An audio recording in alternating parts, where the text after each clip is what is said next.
Hey everybody, welcome to another episode of Crimes, Killers, Cults, and Beer. This is a Patreon episode, obviously, because you're listening to it on Patreon. But we have a guest. We have two guests. We have Sarah and David from Macabre Emporium. It's a really good podcast that I enjoyed. I've met their acquaintance here recently. How's it going? It's going, and that was Salem. We may or may not have heard since he's kind of mouthy. He's one of our three cats that we have. He's a all black cat. So you might hear some of the other ones in the background, so I apologize if that bothers you, but sorry, but not sorry at the same time. Mm-hmm. My listeners are used to hearing cats because Todd had 8 cats. Wait, Eight? 8 cats. Well, now he has 7, but that happened. That happened. We thought our 3 was bad. Can't even imagine 8. So our listeners are used to hearing cats. Okay. Yeah, you say that now. Just wait till the mouthy one comes in.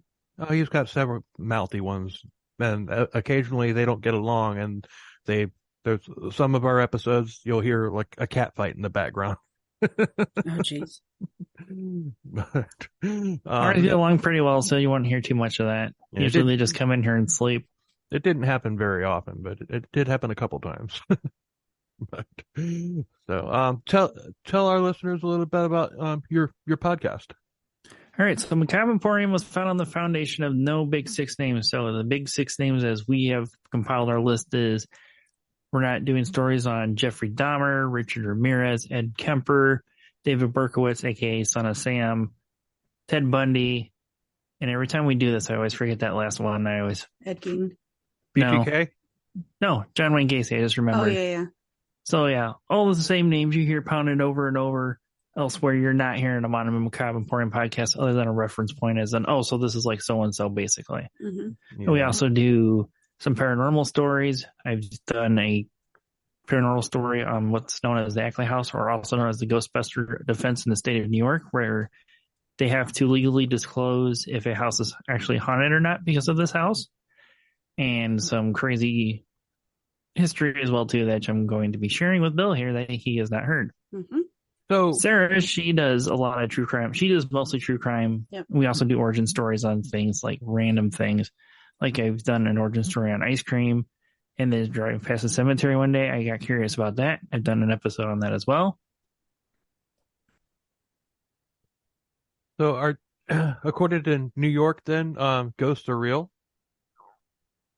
And yes and no. It's one of those episodes you're gonna have to listen to hear the story. Okay, But I'm intrigued. you see the pictures around in October every once in a while of a realtor sign that says "not haunted" on it. This case is actually has to do with that because a potential buyer sued the lady that owned the house for not disclosing the house was haunted after they were going to purchase the house.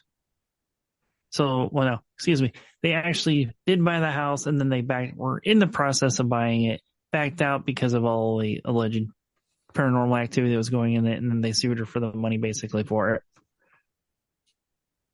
Okay. So that's just a basic brief overview with it. So judge ruled that it has to be disclosed if a house is actually haunted or not. All right. Well, even if it is or it isn't, sometimes even if it isn't, it can be like the Conjuring case. Right. My friends in Murder Coaster, they just released the true story of what happened with the Conjuring, and Right. going back to the Bathsheba, the alleged spirit. Interesting episode. That's their current episode. He Murder Coaster Matthew was the guy that sat in for me on the Peter Curtin episode. Okay. The part 1 and part 2. So, but I listened to that one today, and well, I learned a lot. But, and I just want to go ahead and on record, and right now, and even though we don't have very many Patreon subscribers, and and I will be making this announcement in a couple of weeks, but Todd is no longer with the show. He's moved on, and I wish him the best. We're still friends. I've known the guy for 35 years, so of course we're still going to be friends. But yeah, we'll have a new co-host um, let's see, 2 weeks from Sunday, we'll have a new co-host on, and that was Paul, and he was on with us during the Heaven's Gate episode. So if you want a preview of him minus Todd, well, Todd's on that episode, but if you want a preview of Paul, go back and listen to the Heaven's Gate episode. So that's my new co-host. So, but I just wanted to get that out of the way. So that way our Patreon subscribers can say they heard it first. Right. But it's pretty obvious, though. I mean, it's pretty obvious. But anyway. All right, so let her rip. You've piqued. I am intrigued. All right, I'm sure you're gonna edit this part out. Do you want me to include my intros that I write for these episodes, like that I have on a regular stream? It's up to you. Okay. So I'm sure we kind of all grown up with having one angry old man in a neighborhood wanting you to stay off their lawn, basically. Because being kids, we don't care about, say boundaries. Boundaries. But what if though the angry old man and those kids were the German Air Force and the United States Air Force were the kids? So this man by the name Helmut Winters in Bavaria, his neighborhood kids were the German and United States Air Force. One day when he was actually working on, I'm going to restart this. Helmut G. Winter worked from home as a commercial artist in Munich, Germany, in West Germany during the Cold War, actually. So it sounds great to be able to work from home, right? We all wish we could do such things. Well, the problem with him is that his home was actually under the flight path of the Air Force base that was occupied by U.S. and the United States Air Force. Oh, that would suck. Oh, I'm sure. So I lived right next to an Air Force base, and most of the time they would tone it down. Like we lived on the back side of an Air Force base, but mostly they wouldn't run flights. It was an F-16 Air Force base. They wouldn't run flights at night, but occasionally they would do like these like post-wide drills and everything where you got the an actual, like if the base was attacked scenario, alarms going, like sirens going off, F-16s taking off and landing at like 3:00 in the morning. I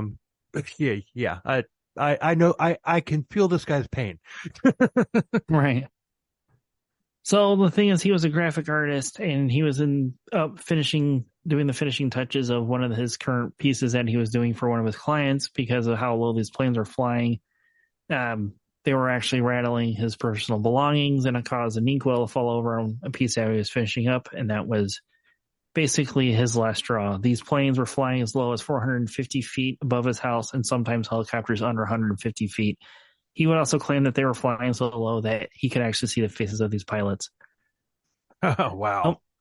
Helmut Winters actually did try to do a formal approach first to both militaries and send letters of complaints about the planes and other aircraft flying too low, but he got no responses. So he started to take matters into his own hands at this point. So on February 4th, this is when he actually was finishing those finishing touches on and hit his drawing, and that's what was his last straw because it was of a F-104 starfighter that would break the sound barrier over his home, basically flying overhead. And this has caused that inkwell to fall over, destroy and ruin the piece, basically. So he put in a newspaper classified ad. So he put in a local newspaper classified ad, anti-aircraft gun sufficient amount of ammunition wanted to restore peace and order in the airspace over Munich. He actually did end up getting quite a bit of attention, even though he had placed this ad in an emotional state of rage at this point. But British Broadcasting Company, the American press, and even the Secret Service did catch wind of this, even though he's put this in a fit of rage. The Secret Service took this very seriously, so they staked out his house, and he actually did get some responses back from his ad. One of them was a complete quad-barrel Berling's Flak anti-aircraft gun with 5,000 rounds of with ammunition, a 15-centimeter flat gun from another section of town, and with a request as to cleanse the eastern sector of Munich skies from the Amis, which was German slang for the Americans. Huh. And he also did get another response with surface-to-air missiles that was in private hands. Even with the interviews that he was getting with BBC and the American press, they were wanting to know everything they could find out about the imminent shooting down of these fighter jets that he was planning on doing. And the Secret Service, being men in trench coats, showed up and hung around his house, observing what he was doing, if anything was out of place for the most part, because, he's making threats towards the United States government. So this is some serious business. So that's why they're staking out his house now too. Indirectly, I'm kind of getting Killdozer vibes. Well, not exactly at that point. I mean, no, but still, like loosely. Right. Even though Helmut Winters was actually a veteran of World War II, because he was part of the artillery corps for Russian forces during World War II, so he does have the experience for using some of this equipment. But he didn't want to actually shoot to hurt anybody, but he wanted to shoot to get attention. And with all this attention he was getting from the press, the Secret Service, he knew he had to do something. So he ended up enlisting a local cabinet maker and his wife Elizabeth to make a crossbow and potato dumplings. So for approximately 10 days, Helmut Winters would actually lob potato dumplings at low-flying aircraft over his house. Even though it only had a range of about 200 feet, it was still enough to get the attention of pilots and make them veer off course. But did he hit one? Well, allegedly, he never hit anything, but we're going to hold off on that when we get to that part. Okay. So there is actually video on the internet of him demonstrating how this catapult worked with his wiener dog running around the yard picking up potato dumpling in its mouth. If I still have the links saved, I'll have to send it to you before you can see it. So in the 10 days he was shooting these potato dumplings, the people of Munich and the other surrounding towns would refer to him as the Robin Hood of Munich, as a lone man and his potato dumpling wife cooking his potato. Yeah. Somehow that got screwed up. I must have screwed up my text for earlier when I was changing the size on it. A lone man and a dedicated dumpling cooking wife fighting for the sanity and peace of the entire city of Munich and surrounding little towns. It was also said that people ate dumpling in his honor and his fighting spirit. I love this story. It's estimated that he shot upwards to 120 potato dumplings at German and American planes over the course of 10 days. He actually would keep up this barrage until Germany and the United States did finally surrender to him, even though Germany wouldn't have an official surrendering like the United States would. They just would fly their planes at a higher altitude and call it a day, basically. Wait, the U.S. surrender? I mean, ceremonial, obviously. Yes, they had actual ceremonial, unconditional surrenders to Helmut Winters. So, U.S. Air Base Commander Major Donald Murphy, like I said, he had a more formal unconditional surrender to Helmut Winters. He and his wife and their dog would actually go onto their dog Schatzi would actually drive onto the base with a basket of potato dumplings as a peace offering and his crossbow as well. He would actually end up meeting Major Murphy next to one of the helicopters made by Skorsky, the same company that makes Blackhawks, but I cannot remember what the model type of it was, but it was a Blackhawks. It was not in that time period. Even though he did claim that he never hit any of the aircraft, the Major actually jokingly took a dumpling out of his basket and put it inside of a dent inside of this helicopter, which it coincidentally fit perfectly in the dent inside of this helicopter. It's cool that they got a sense of humor about it, you know? Right. I mean, if you're lobbing potato dumplings at aircraft or whatever, when I asked if he hit one, he'd claimed they were getting as low as 450 feet, but he also said that he could see the pilot or whatever. Right. Well, planes were flying as low as 450 feet, and helicopters were flying as low as 150 feet, and this had a range of approximately 200 feet. So it's possible, but he never claimed if he did or not, because he knew there'd probably be some serious problems if he did. I wish I had thought of that when I was living next to that Air Force base. Yeah. So in the documentation of his unconditional surrender stating that the United States Air Force would henceforth fly no lower than 1,500 feet over Munich and its surrounding suburbs. And with his pleasing of the wind, he would actually donate his crossbow to the United States Air Force. Where is it? Where can we go see it? What I tried to find out where it is. I'd have to look back into my notes again. I cannot remember, but I don't think it's no longer on the Air Force Base. It's somewhere in Germany now at this point, in a museum or a brewery, I think it was when I tried finding it. A brewery? Yeah. Hold my beer. Load the potatoes. Yeah. This story actually was on the front page of the New York Times, Newsweek, the San Francisco Chronicle, with the headline of "Dumpling Attack Routes Luftwaffe." So what? The German word for their Air Force, the Luftwaffe. Oh. I love this story. I really do. This is great. and especially because I can relate to the guy because, I used to live next to Shaw Air Force Base.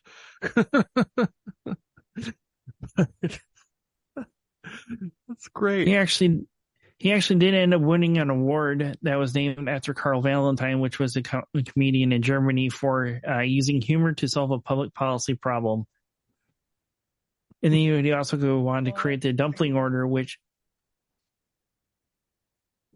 I thought, I was you talking to me for a second there. No, my daughter, every time I'm doing a podcast, she decides to to photobomb it. Oh, okay. And she forgot to turn off the light in the bathroom.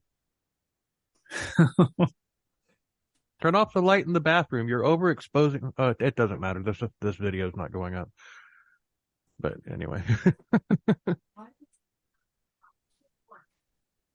Anyway. He would end up going on to create the dumpling order, which he would pass out smaller versions of his crossbow to recipients. Some of the people that actually did receive these were school children that built their own catapults or crossbows of the same sort of his, because what he built was actually between a ballista and a crossbow is what it looked like.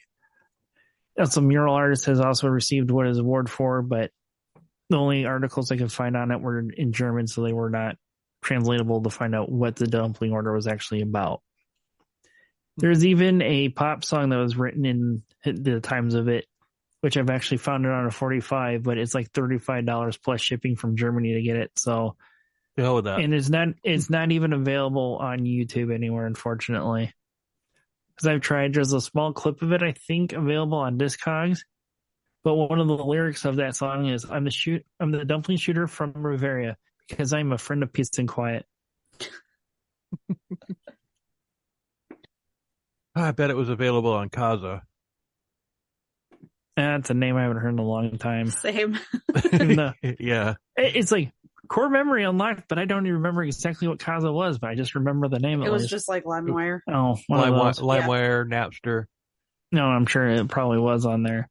Yeah, everything was on there. Yep. I love that story. That's awesome, and I'd never heard of it. I mean, can you imagine this guy? He's sitting at a bar having a beer or whatever. Let's say he's in a new city where nobody knows him. Oh, speaking of beer and sitting on bars and drinking a beer, you ever heard of Rocket Mail? No. Okay, so in Texas, let me find my story here. So it came across this one picture at one point. It was like a cruise missile from the 1950s. And it was painted up like a U.S. Postal Service truck. And I was like, what the hell is this? So there's been a couple times throughout history that the United States has actually tried to use rockets to send mail. Hold on. I gotta look at her feed. I got to search Rocket Mail off Spotify so I know what episode number it is. And this is David's specialty. Like, he finds the most obscure stuff to write about. Yes, you need to. Sabaton needs to put you on their writing, on their writers team. I'm not kidding, man. I will take that as a huge compliment. That is a huge compliment. So, because Sarah will judge about how bonkers my episode is going to be this week by how much giggling and laughing is going on at my desk, and I'm just like, oh my god, what the fuck is this going on here, kind of thing. Pretty much. And she's like, what? And I'm like, I can't tell you. Because one of the things she did send me, I was like, it was constant, and that was the world's first professional farter. And she's like, what? And I'm like, I can't tell you, or I'm going to ruin it. But 36. like I was saying though, you can this guy he walks into a bar and he starts drinking with people and whatnot, and it's like, yeah, the U.S. Air Force surrendered to me. Right. Like, shut up. You have another beer. No. It's like, yeah, you're just drunk. Shut up. I got the surrender paperwork right here. Right. Opens up a that's briefcase. why I couldn't find it, because I accidentally left that as 1970s gas shortage Pinto. Gonna change that right now in case I ever need it again. All right. God, so do you want me to tell it? I love so that. Do you want me story. to tell you another one, or do we want to wait? Yeah, go ahead. I mean, right. if it's as good as this one, I'm in. All right. So yeah, this is like what you'll hear mostly from me on Macabre Emporium is just goofy, bonkers things of history that I find, because there'll be times I'm like not sure what to do for the week, and then the clouds part, the angels sing, and then there's this episode, just like the potato dumpling, where that's actually what happened, because sometimes we try to keep things into the same time period. Yeah. Where does my script for this one go? It disappeared.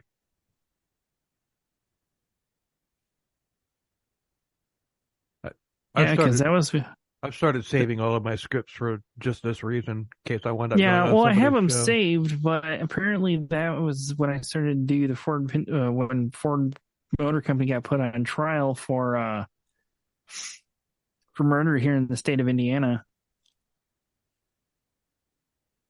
That's another one I need to fix, but that I can wait. I can't. What happened in my script list here?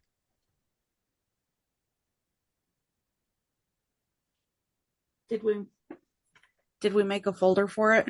Yeah, I'm in the Google Documents, and I don't know if searching rocket's going to help. Try searching missile. Oh, because it's not titled. That's why I couldn't find it. I forgot to put it on there, so we're going to fix that right now. Rocket Mail Actual. Okay. All right. So, since you did mention a bar and reminded me of this story.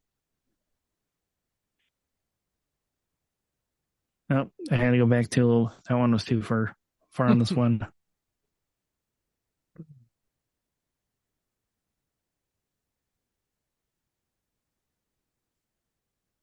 Nope. Okay, let's pass that part. I'm gotta skip past it because there's 3 attempts in the United States history that has actually been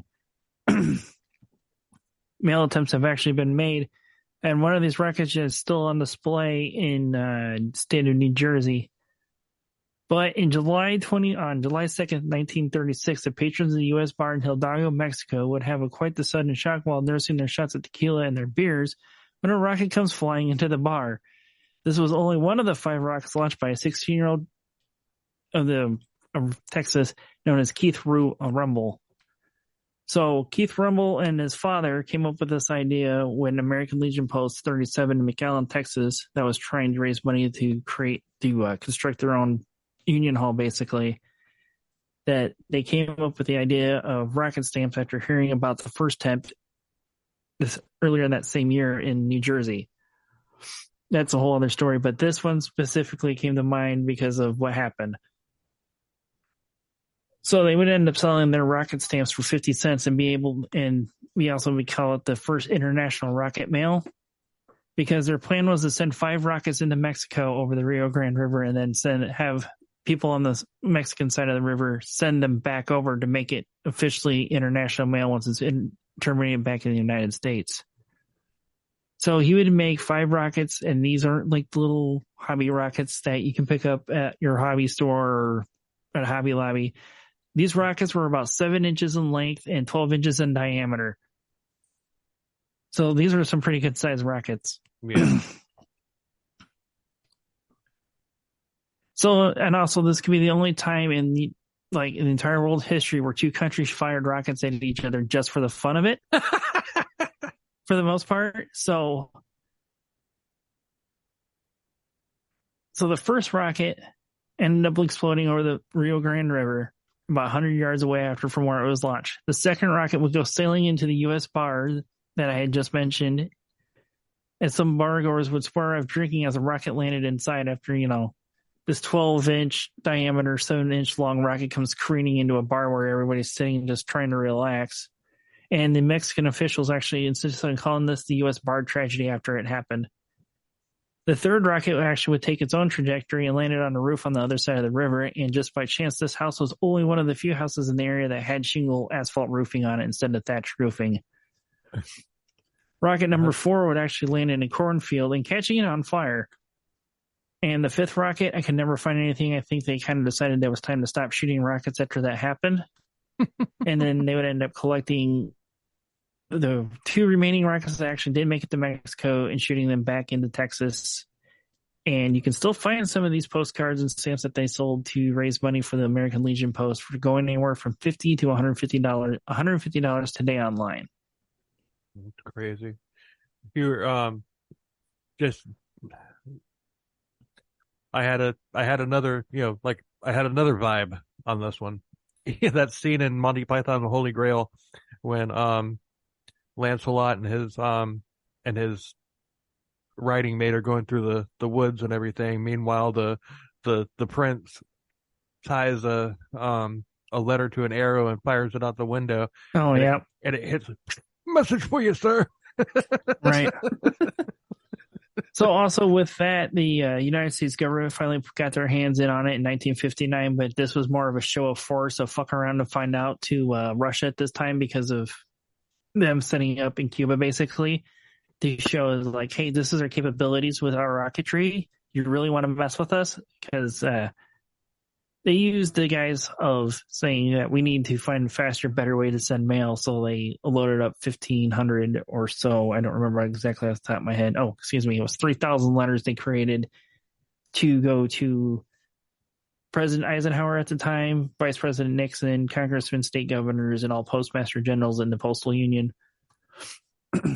Just as a souvenir of this, technological feat that they did, even though it was a show of force. So fuck around and find out if you really want to. With the cruise missile capabilities, they launched it off the deck of a submarine and back onto Florida where it landed itself. Damn. I did not know about that. I love the Florida tie-in, though. Yep. Yeah, if you're curious to see what this rock is, more about this type of cruise missile, is a Regulus 1 cruise missile that they used. Yeah. Yeah, you got a link for it? I mean, I can put, I mean, the link that you were talking about in the first story with the picture of the potato gun and the, yeah, I'll send you those later. Yeah, I can put those into the episode. Okay. In the episode notes or whatever, because I want to see it. I mean, I Right. want to see the potato gun, and I want to see this rocket. Right. And I know our listeners will too. So. All right. So I have 2 more I can tell you, unless you want to go ahead and tell one now, so I can quit rambling on, and your listeners can hear one of your stories at this point. All right. Give me a second. I'll find one real quick. If I can find my mouse. Where's my mouse? Okay, there it is. Not the mouse itself, but the pointer. I have 3 screens. See? He's got more than one screen. Actually, I have 5, but 2 of them are hooked up to a different computer. That's overkill. Not really, because they serve 2 separate purposes. This doesn't help my case in David wanting to get a second monitor. It's mostly for Twitch streaming, so I can control things easier than off of a tablet. Let's see here. What do we got here?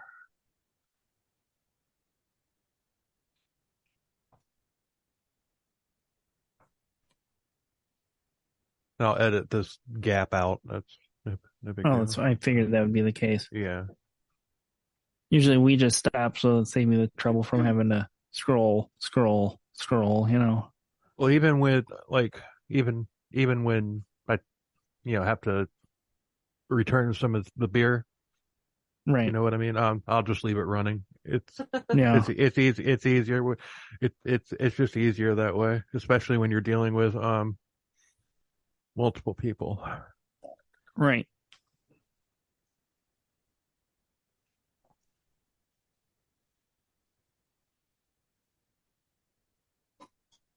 What, Kitty? The cranky old cat that sometimes makes more appearances in an episode than the others. She's over here tapping at me, wanting attention or more food, one of the two, because she literally has no teeth left, so we gotta give her wet food at this point. But we can't leave it out if we're not in the same room, because the 2 boys will eat it instead. Which is funny, because one, he's bougie as hell, and he won't eat any steak, chicken, beef, or anything we throw at him. It has to be salmon. It'll be the only thing he'll eat if we throw it to him.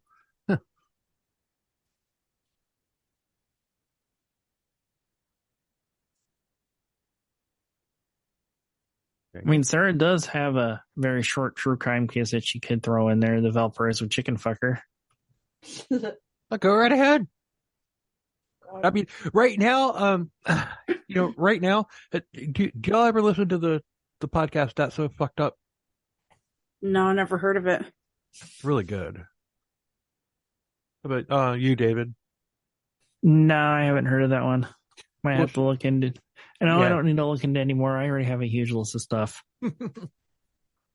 Maybe one of those filler. Maybe look into it as a filler when I'm caught up on everything else. Where I'm just nah, I don't want to listen to that today. Well, it's kind of what's happening with this one is kind of reminding me of her podcast, because she went through several co-hosts that just, I mean, it wasn't that they didn't work out. It's just that stuff happened. So there was a handful of episodes where she would have guests on, and she was just sitting there in the background doing random commentary while the guests were basically running the show. And that's kind of what I'm doing here. Actually, that's exactly what I'm doing here. So yeah. How do I? It would be a clearance. I think it's clearance bin volume 1. I don't know how you have your things labeled. No, I don't. How do I even get into it? Into what? Where my scripts and stuff Do are. you not have documents installed on your phone? I don't think so. Yeah, it's a separate app you have to install on your phone from Play Store.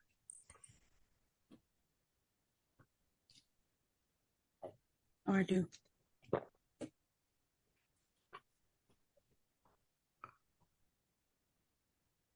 oh my God.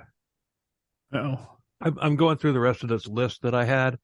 The horror story of the Brooklyn vampire who tortured, killed, and ate children.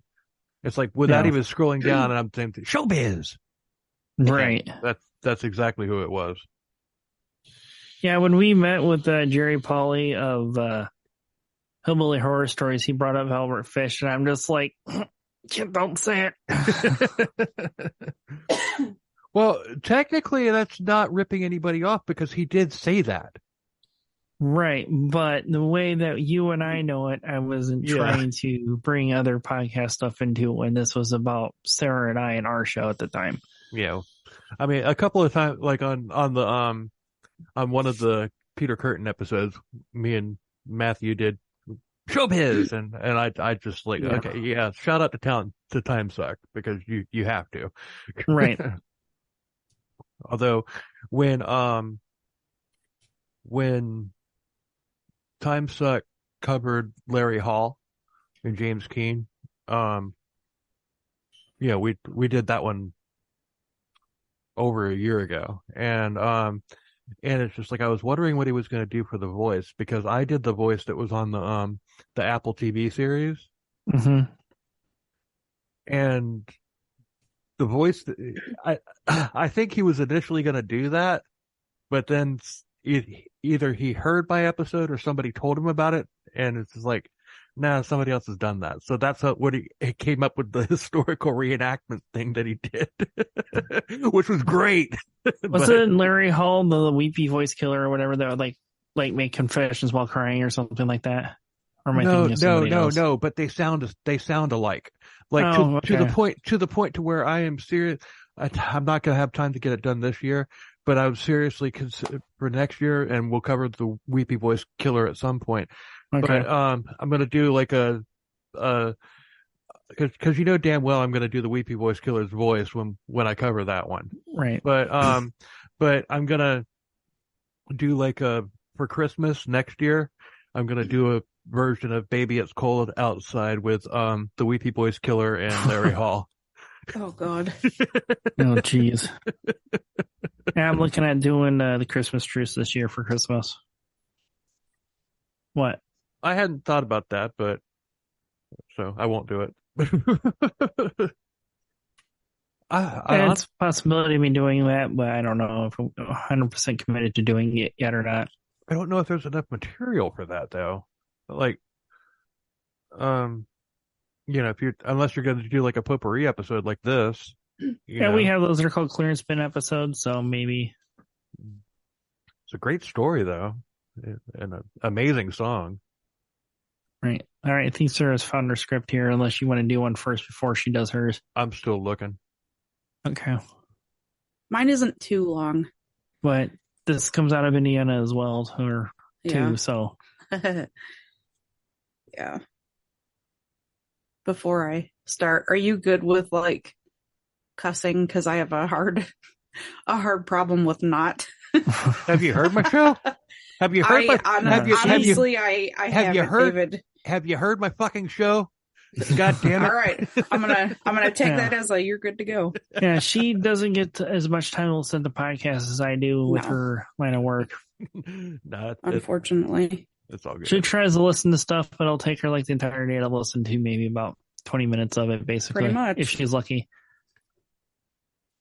Every single one of my episodes has an E on it.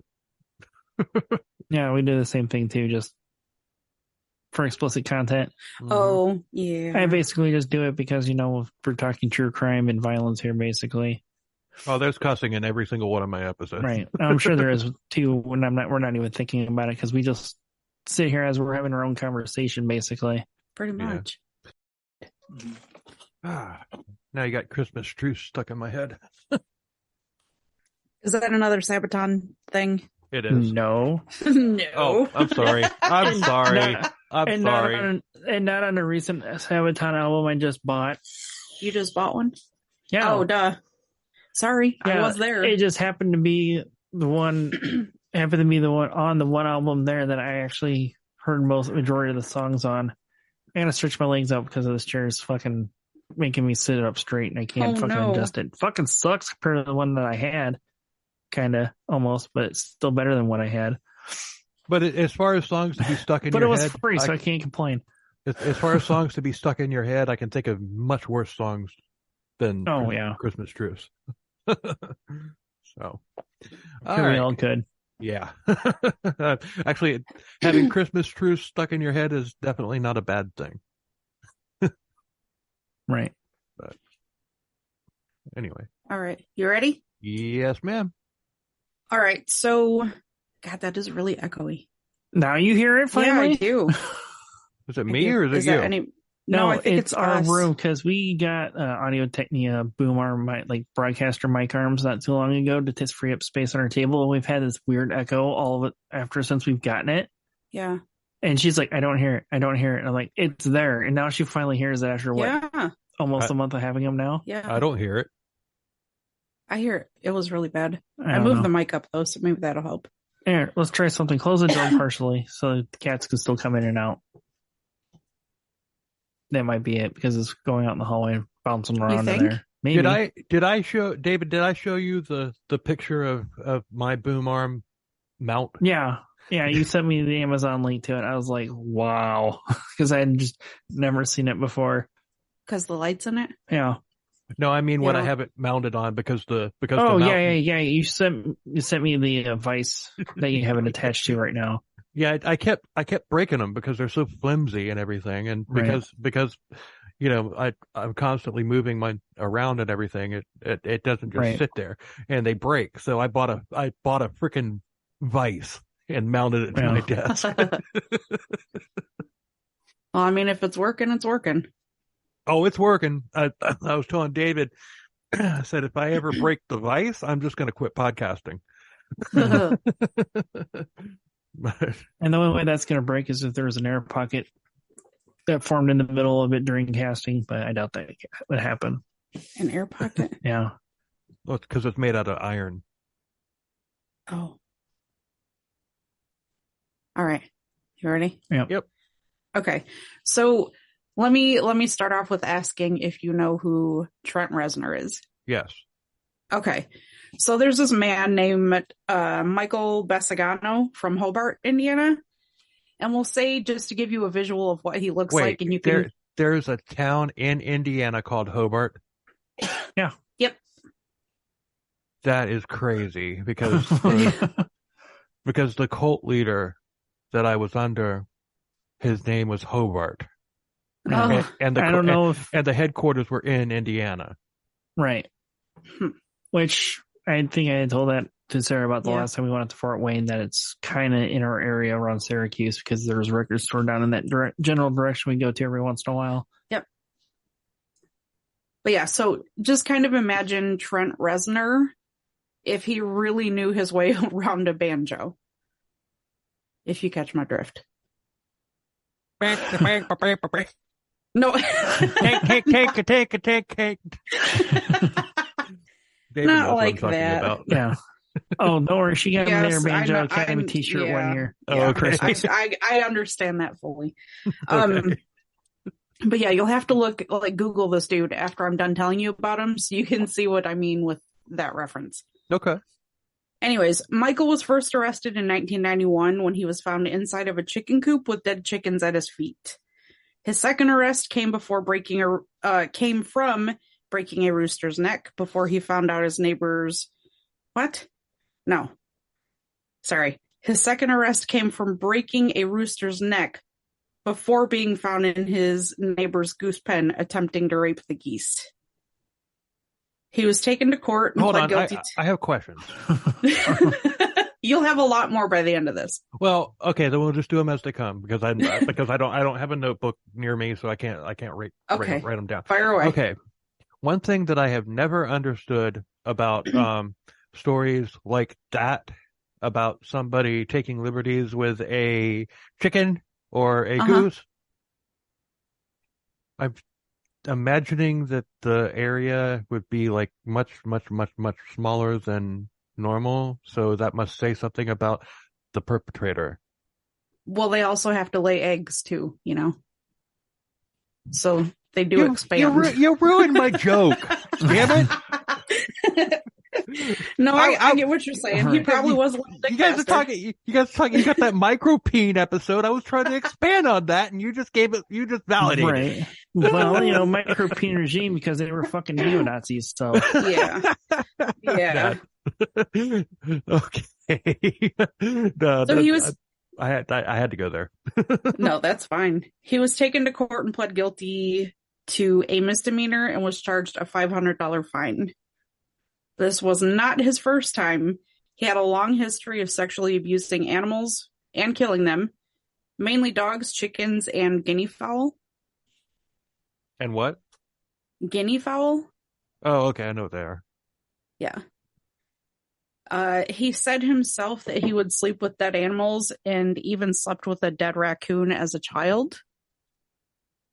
In 1993, he was found guilty of breaking into a barn. Hold on. Are we talking cuddling or the other No, meaning of that? sleeping with. Yeah. That was his partner Or as a child? as a child. Yeah. This dude's a huge creep. Like it gets worse. Oh, wow. In 1993, he was found guilty of breaking into a barn, stealing a Rottweiler, and then killing it by breaking its neck, which, I don't know, it just seems kind of like Rottweilers are huge dogs. Right. You would think that wouldn't be the easiest thing, and they're not known as being like the nicest animals either. Now, I mean, they can be sweet. If they can be sweet and cuddly and all that stuff, but if you are he had to have drugged the Rottie. That's because possible. if you come up on a Rottweiler like that, first of all, their hearing is much better than ours. They're going to hear you coming, so they're going to turn around. So you're not going to sneak up on a Rottweiler. Yeah. So he had to have drugged that dog, because otherwise, if you come up on a Rottweiler, it's going to turn around, so it's going to be facing you. So if you put your hands around the neck and put any type of pressure, that dog's going to fuck you up. Oh yeah. So he had to have drugged it. Yeah, I mean, that's a high possibility. And that makes it even worse. That's even more premeditation. Yes. So during that trial for that, Michael basically said that he'd rather live with animals than people. But I'm sure the animals would rather have him live with people. But yeah, I mean, like, how much do you really want to live with them if you keep fucking them and killing them? You know? Well, how many sexual serial killers are there? Right. I mean, because Jeffrey Dahmer was trying to, create a sex slave zombie, basically, is what he was attempting to do. Yeah. I mean, I've always said the world would be a much better place without people. True that. So a month later, he was released and then arrested again in connection to an attempted theft of a German Shepherd. Once again, 2000... had to have drugged it. Probably. In 2002, Michael Bassagano served 4 years in prison because he took a chicken on a date to a no-tell motel, had sex with it, and then killed it. There was far more than one chicken prior to that, but I guess they weren't special enough for an evening out at a motel. You just made me spit out my beer. You're welcome. That's only the second time that has happened on this. I make my best friend do that almost on a daily basis. Oh my God, it got all over my phone too. Oh my God. And my keyboard. Do you need a second to clean all that up? No, you can continue, but that's all. It's only, and I've been at this for over a year and a half now, and that's only the second time that's happened. I've come close a bunch of times, but that's only the second time that it's happened. That's awesome. So when he was in jail for this, he slept underneath his cot, and he painted cat stripes on his body and drew pictures of himself, and referred to himself as the master of cats. So, like a Cincinnati Bengals uniform. Probably. Sure. In 2009, he was arrested for downloading bestiality porn on his computer and was sentenced to 33 months in federal prison. After he served that time, he got out with 3 years of federal supervised release, but he fucked that up in 2013 when he was arrested for sexually abusing the guinea fowl. With this, he pled guilty to the theft of the bird. For one, he stole it, and was then sentenced to 7.5 years for being a habitual offender. 2017, Michael begged the federal judge to release him from prison so he could undergo chemical castration. His attorney requested that the courts take into consideration the time Michael had already served in prison, and that he would undergo therapy and monthly injections of a testosterone-reducing drug called Depo-Lupron. How old was he? Oh, I think he was in his 30s at this time. Oh, okay. I was just curious. No reason. Yeah, his attorney also argued that Michael is motivated by sexual desire, not by sadism or any desire to hurt animals. But he killed him, so that was a pretty weak argument on her part. He was evaluated by a man named Fred Berlin, who was an associate professor at the Johns Hopkins University School of Medicine. Fred said that the hormone treatment could be effective. So in a court filing, Michael's attorney said, to the extent of Michael Vesagano has accidentally killed or injured animals during the course of his sexual exploits, that harm is no greater than that imposed by meat eaters and leather wearers nationwide. There's a difference. There's a huge difference. There's a difference. We are... Yeah, that was pretty much David's reply to that one. I told him the story the first time.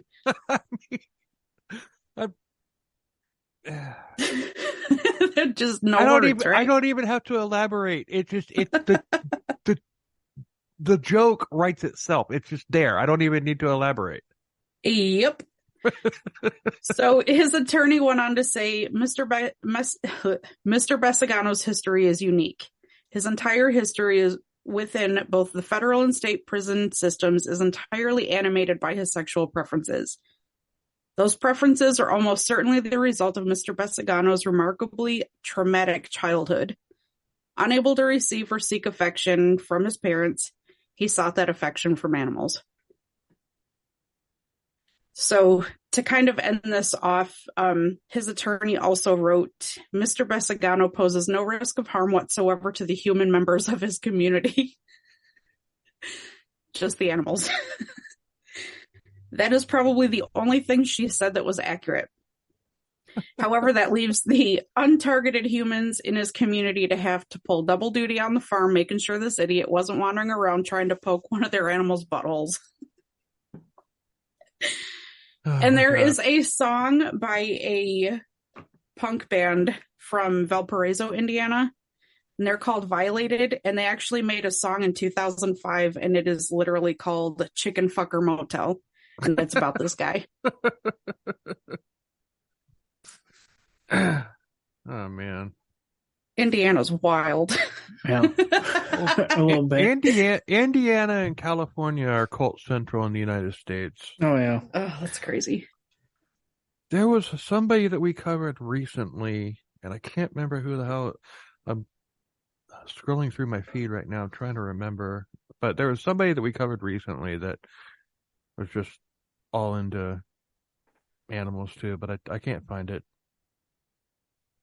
Oh, well, it must have been further back than I thought that it was. But, yeah, Pee Wee Gaskins. Oh, good Lord. Yeah, he was the first ever case of like anybody's ever covered that. I was like, okay, I have to skip this fucking part. Because I first heard his name on Necronomicon when they covered him and they started reading his confessional letter about the baby. And I was like, they started in on it, and I just listened, and then he's more than read into it. I was like, nope. Necronomicon read the entire fucking thing. Yeah, I was and like, I'm like, because we covered Pee Wee, True Crime Kent covered Pee Wee, and True Crime Kent did a 3 or 4 part episode on Pee Wee Gaskins, and when I met them at CrimeCon, he said, Kent said that he was planning on, well, at first he had said on the podcast that, because that was his current episode they had at the time, he said that he wasn't gonna, that he wasn't gonna read the letter. And then I told him that Necronomicon read the whole thing, and he's just like, well, now I have to, but he didn't do it. He didn't. In fact, we covered more of the letter than True Crime Kent did. So, right. And we didn't really go that far into it. Yeah, but yeah, and yeah, that was a rough one. But yeah, that was like one of the very few times I've ever had to be like, nope, I'm not listening to this part. Yeah, I mean that's happened I mean, I think that happens to everybody, but yeah, Necronomicon read the whole fucking thing, and it's just like, I think an unintended consequence of that would be you'd have fucking pedophiles sitting there jerking off to it. Yeah, it's one of those things you're better off not thinking about. Mm-hmm. I mean, I just gave like the. I didn't go into graphic detail, but I did. I told it took. I had like one or two paragraphs on it, whereas Necronomicon would have been like 1 or 2 pages. Yeah, and like I said, True Crime Kent did even less than I did. So yeah. And I thought that I was being, showing with, I thought that I was cutting an awful lot out of it, but so Yeah. So we probably should, before we take over your entire Patreon episode here, we probably should let you read one of yours that you got listed. Yeah, I got one. It's from that article that we decided not to use. Okay. Because because there's too many things on it that like other podcasts have covered, like right, like to death. So right. So maybe it was a good thing for you that you decided to message me about having us on. Yeah. Well, I mean, I'm not Dan Cummins. I can't do it myself. I have to have people to bounce things off of. But he's a stand-up comedian, so of course he's used to doing it. So yeah. But the story that I took, and I haven't read the story. I never read the story when I do these things. I just look over the titles and everything, and it's like, oh, that sounds cool. But I was like getting ready to leave a distribution center when I sent you the article. It's like, okay, I've been sitting on this one and I hadn't looked at it yet. So, but one story that was in that, I definitely, it piqued my interest, and that was how Alexander the Great was buried alive. I don't know how it's a possibility, but they also don't know where his grave is either. So, right. So, but I am intrigued to hear this story. Yeah, me too. I was just like, okay, that's a good one. But most of the rest of them are stuff that other podcasts have done, like a lot, like right? Albert Fish. So this is from allthat'sinteresting.com. 11 true horror stories from real life that are scarier than anything that Hollywood could come up with. That's not the exact title, but right, close enough. So, let's see. How Alexander the Great was buried. When Alexander the Great's body failed to decompose 6 days after his death, the ancient Greeks were in awe. His loyal followers believed that this was clear confirmation that he was in fact a god, but modern scientists have since declared otherwise. In fact, according to one theory, the ancient king's body didn't decompose because he wasn't actually dead. Okay. Alexander the Great may have been the most famous person in history to be buried alive. So, according to Plutarch, an ancient Greek historian who wrote his parallel lives hundreds of years after Alexander's reign, using many secondary sources like Wikipedia. No, I'm kidding. But the Macedonian conqueror, he died in 323 BC.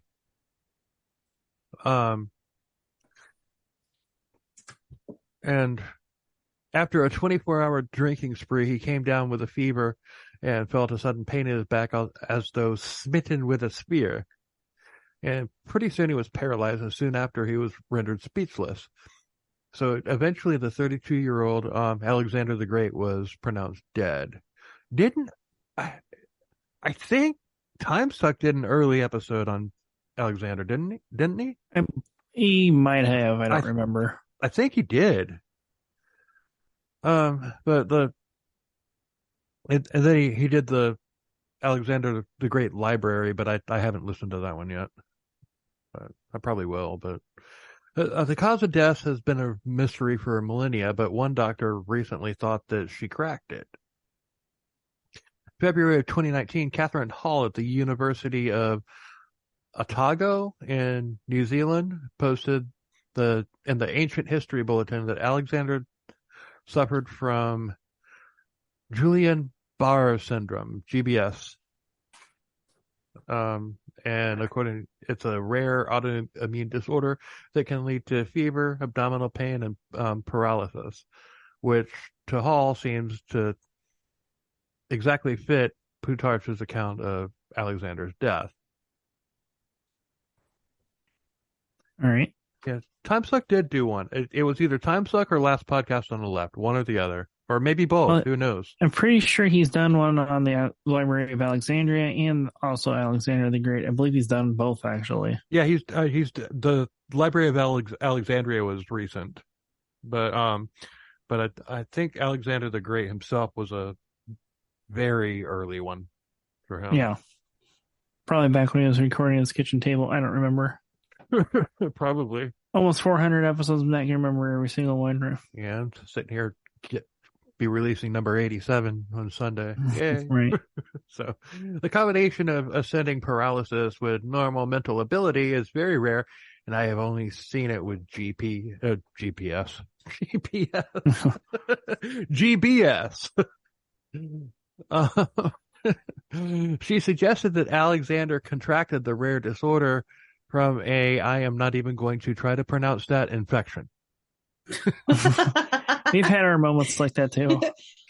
Or like if you ever listen to the Onwick Poison Garden episode, I think it was that episode, there was one word I couldn't get, and so I just had Sarah say it for me instead. Yeah. Well, I stumble over just everyday words. And I'm probably jinxing myself because I haven't done it yet, but I'm knock on wood. But I mean, one time I like totally garbled, and just got tongue tied when I was trying to say, self-confidence. And I've done that too, trying to say the word physician on another episode, which but on self-confidence though? Right. It's like, what the fuck? I think that was also the Poison Garden episode too. It was on a recent episode of ours where I just hell, it might have been on Corn Rake, which was Todd's last episode. All right. I'm gonna have to try and remember to listen to that one tomorrow. Corn Rake it was a really good episode. We had our Patreon subscriber on with us and everything, and but you can hear it toward the end of the episode that Todd was done. You can just hear it. And I didn't catch it, but somebody pointed that out to me because they had listened to it, and it's just like after I told them that he was gone, and it's like, well, you can kind of hear it in the Corn Rake episode. Really? It's like, yeah, because he was like, oh, okay, yeah, all right, yeah, you're right. I hadn't thought about it like that, but you're right. It's the proof is in the pudding. It's right there. Right. So, but I will try to pronounce this rare disorder, Campylobacter pylori. Campylobacter pylori infection. Sure. We're just going to go with that. Yeah. I pronounced it as it was written, but I'm sure that the pronunciation was wrong. As I can see on Sarah's face, that she was trying to figure it out because she has to do that for me quite a bit, and she's pretty good at it. And I think like she couldn't even figure that one out. Campylobacterpylori. Nope, she still doesn't get it. Yeah, no clue. Oh, by the way, this is the first time that I've ever had the entire podcast on with me. That's cool. Like with a guest, it's like usually when I have podcasts, most podcasts are at least two people, but right. Usually I'll just get one. This is the first time I've had both members, so awesome. Well, we are a package deal. Yeah, always been anybody that ever asks us to come on. I ask her if she's even has an interest in coming on. She's always said yes, and then I always bring that up. And if they would ever tell me no, then I'm like, it's either she comes on with me or I'm not coming on. Because Macabre Emporium is the two of us together. It's not just me. Yeah, I mean, I totally get it, and I'd be the same way too. But it's just for whatever reason, whenever I would get people on or whatever, it would just be like one half of a podcast or whatever. But right, it is what it is. I mean, sometimes people, they get busy and stuff like that or whatever, and it's hard enough to coordinate two people just to do one episode, let alone come on an extra episode for then 3 or maybe even 4 people. So yeah, we've been trying to schedule and doing something similar to this with 2 guys that helped us out a lot in the beginning. That they brought up about doing an episode together, and we started talking about it, and then we just kind of put it on the back burner. We really need to talk to them again about that. Mm-hmm. But anyway, back to the story, or as I like to say, hashtag, but I digress. So back in the 4th century BC, doctors couldn't use a patient's pulse to diagnose death. They used breath. And since Alexander was paralyzed, his body required less oxygen, and his breathing was kept to a minimum, and I see where this is going. Thus, his pupils dilated and lack of response to stimuli. Doctors assumed that he was dead when his mental faculties were completely intact. Paul thinks that Alexander was pronounced dead a full 6 days before he actually died, which that explains why Plutarch described his body as remaining pure and fresh for 2 days, and it would also mean that Alexander was buried alive. This actually reminds me of my episode that I did about premature burial and death preventions for that kind of thing. Mm-hmm. It felt a little deja vu-esque. Yeah, a lady by the name of Marjorie McCall was actually pronounced dead in Ireland because of something similar, because she was ill, and then her heart rate was so slow they pronounced her dead basically as well. And then she was like buried alive. Grave robbers went to cut her finger off to take the gold ring off of her finger, and she shot up out of the grave, basically screaming in pain. How much longer did she live? She lived on to. Actually, I'm just brought up because I can't remember her name. And since till death do us part, her vows were null and void at that point. So she ended up remarrying and having several more children after that. And her headstone actually reads, "Lived once, buried twice." Actually. Oh. Well, it's good that she moved on, and it's good that the grave robber didn't just finish the job. Yeah.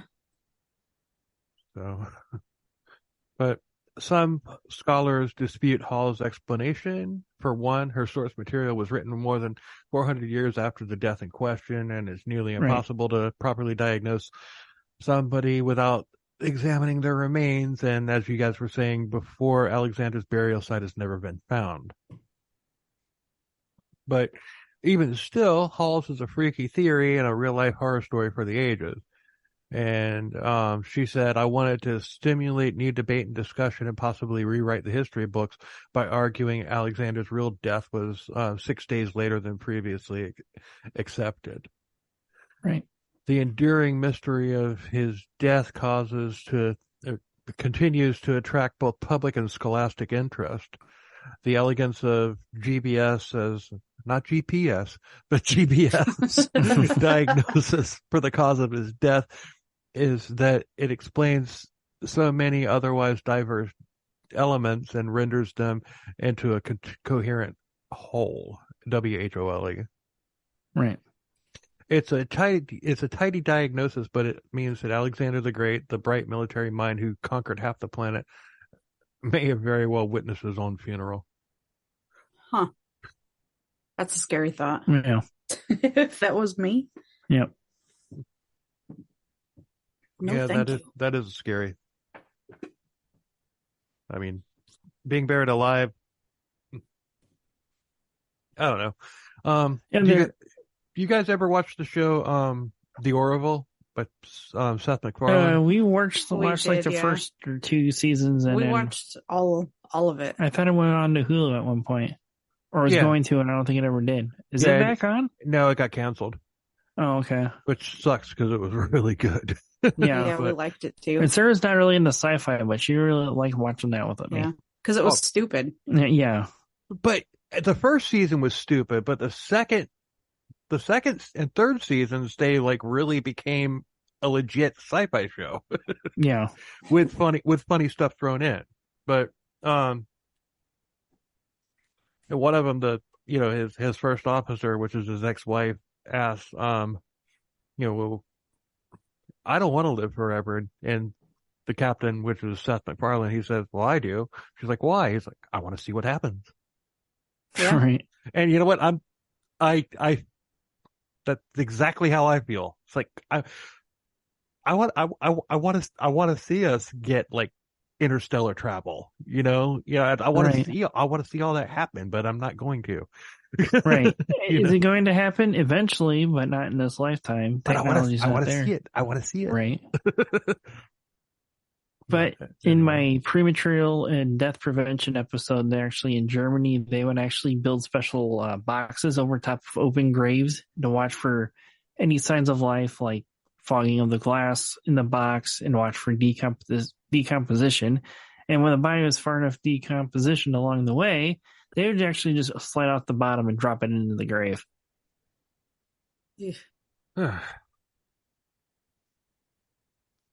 And then one man in Vermont, he actually had a special tomb built, which you can visit today. He actually had as a 14 by 14 inch glass window over top of his coffin, so people can look down in to see if he's still alive or not. And before the window fogged up over time, you can actually see a hammer and chisel laying next to his coffin. And he had a set of stairs built into it that he can walk up, push a capstone off, and escape if he was actually buried alive. Yeah, they also did a lot, like during the medieval times or whatever, when they would like put a string in the coffin and run it up to the top, and they would mount a bell next to the tombstone. Yeah, I cover some patents in that episode too, on some things, improvements of that as well too. But some of the things they did in the Victorian period also were a little bit batshit crazy about how they made sure somebody was really dead. Yeah, a little bit. Yeah, like making incisions in one or more arteries, basically, to make sure that no blood flowed, or actually making sure by like euthanizing a dead body, basically. Making sure they weren't mostly dead. Yeah. Right. Yeah. You've been mostly dead all day. Yeah. Mostly dead is still mostly alive. Great. Mostly dead is still a little bit alive. Yeah. Great movie. Princess Bride. So, you got any more? Oh, I've got all sorts of goofy shit. Do you want a feel-good story, or do you want something sports-related? What kind of sports? An event similar to 10-cent beer night for the Cleveland Indians, but okay. I mean, that's known as Disco Demolition. But I do have a feel-good story, basically, and kind of a war story. But hold on, just a minute. I'm gonna find another one too, just in case we feel like going. Right. I'm having fun. I don't know about you guys. All right. Well, we got about an hour left before we got to head to bed anyhow. So yeah, okay. But I'm gonna hop off for the moment and leave you two be. Okay. But it was very nice to meet you. Nice meeting you. Of course. I'm sure we'll probably do this again in the future, perhaps. All right. Yeah. So go ahead. We'll do a true collab that'll go out on both main feeds. All right. Nice. All right. Have a good night. It was nice meeting you. You too. All right. So I'm going to take a couple puffs here.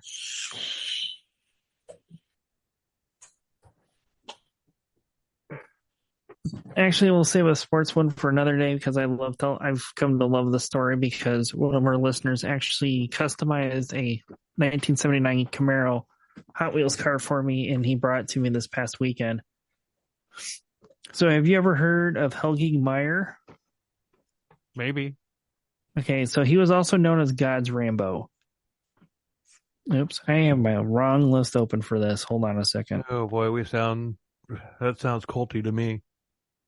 No, this isn't cult or anything like that. This is actually I guess you could say a holiday feel-good story. But I'm actually going to use my episode show intro for this as well too, because it will actually grab your attention. You're going to be like, okay, what's going on here? I need to hear this story. So for a moment, let's imagine. I'm going to start that over. So for a moment, imagine it's 1991. Terminator 2 Judgment Day is in the theaters along with Robin Hood, and you just got home from dinner at Pizza Hut for mine and Sarah's age group, because we just probably would have cashed in our latest Book It reward from reading an X amount of books and got a free personal pan pizza for doing so.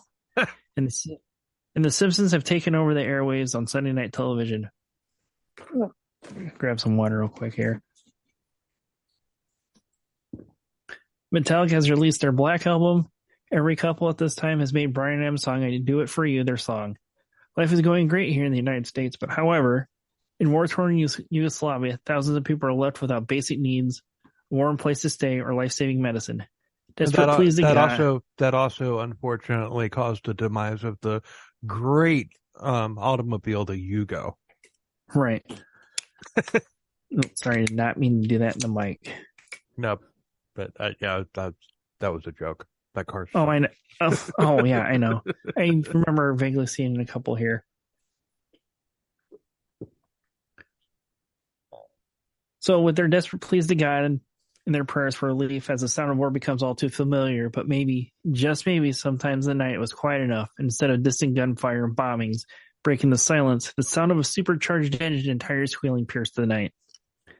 Even though, on the other side of things, between soldiers and bandits in the area, hearing the roar of a mechanical beast breaking the night, they would strain their eyes to see anything identifiable as the sound grows closer. Soldiers check radar for anything for blips, but the radar shows nothing. These bandits' also adrenaline would begin to surge as the sound becomes louder as it approaches at a fevered pace. And just as fast as it appears, it's gone in a flash. But there would be no flash, as this beast has no lights, except maybe the flicker from a lighter from the inside, and a rubber duck in its grill, as it races by soldiers and bandits to its destination. They didn't have a supernatural encounter. This was God's Rambo and his ghost Camaro, Helgi Meyer. What was the last word? Helgi Meyer, Meuier. Oh, okay. Okay. I was coughing when you said that, so. Oh, that's fine. So, before we even meet Helgi Meyer, we have to understand what's going on in the Balkans at this time. From World War II to the 1980s, the Republic states of Serbia, Croatia, Montenegro, Slovenia, and Bosnia-Herzegovina and Macedonia made up the now former Yugoslavia and were under the dictatorship of Josip Broz Tito when he died on May 4th, 1980. And after his death, this would be considered the beginning of the end of Yugoslavia. By 1991, Croatia, Slovenia, and Macedonia declared their independence from Yugoslavia. Macedonia was allowed to leave peacefully, but Croatia and Slovenia would have to fight for their independence. Serbia and Montenegro wanted to become the successors of Yugoslavia as they held the most power and military might that made up the Yugoslavian army, and these two countries didn't want to let go of their power or have these independent states.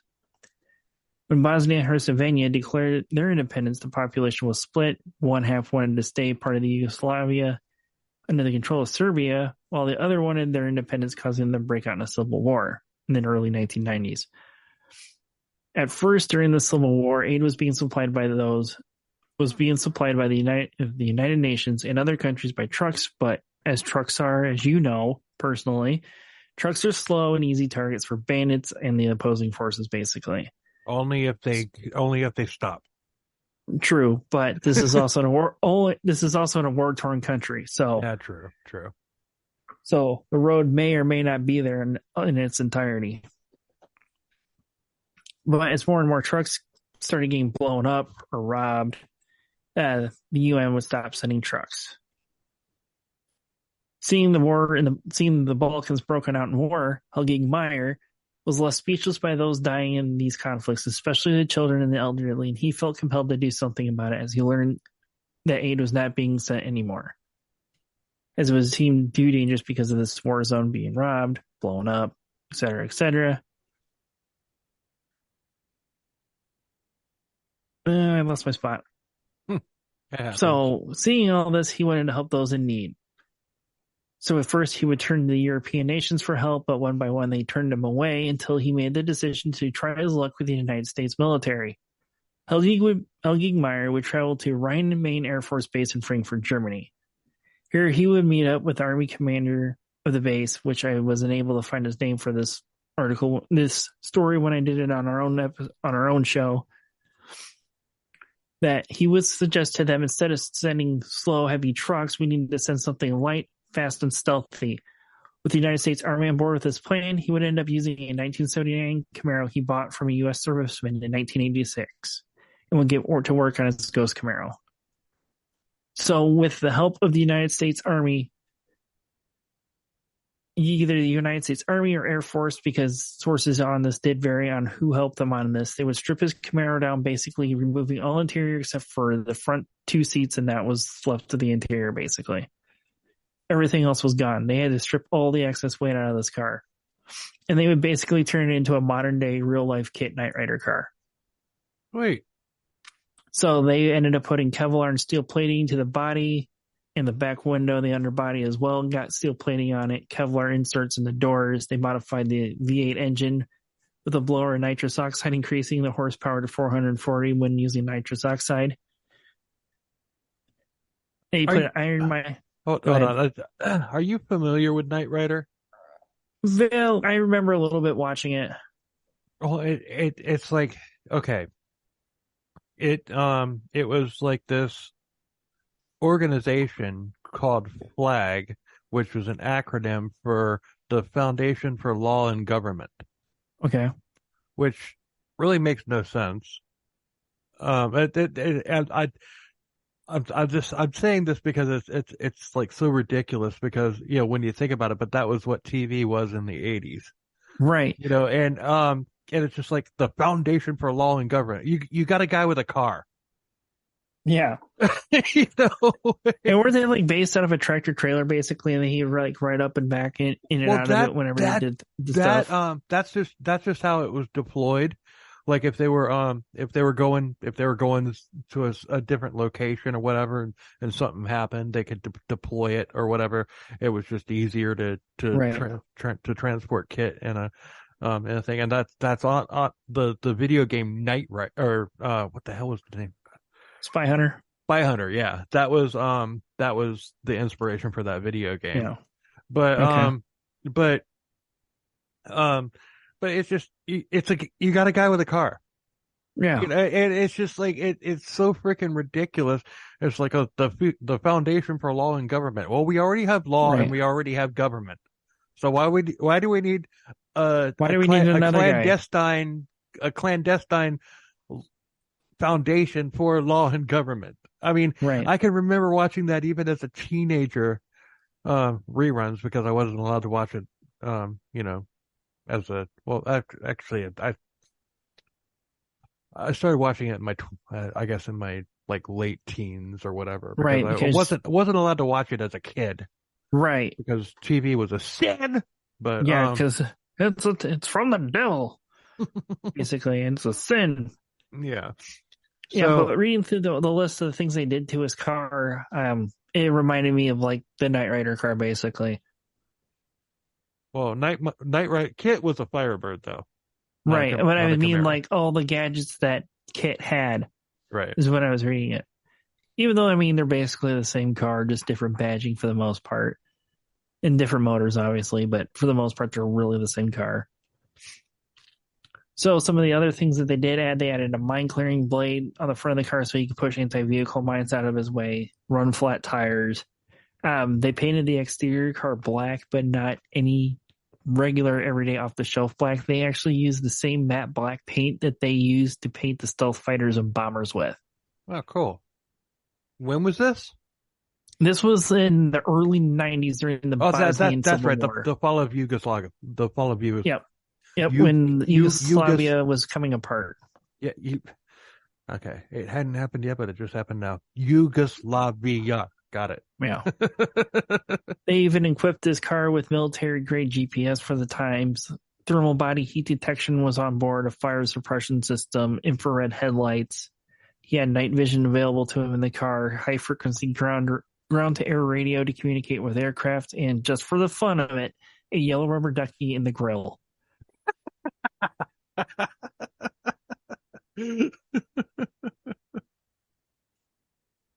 love So that.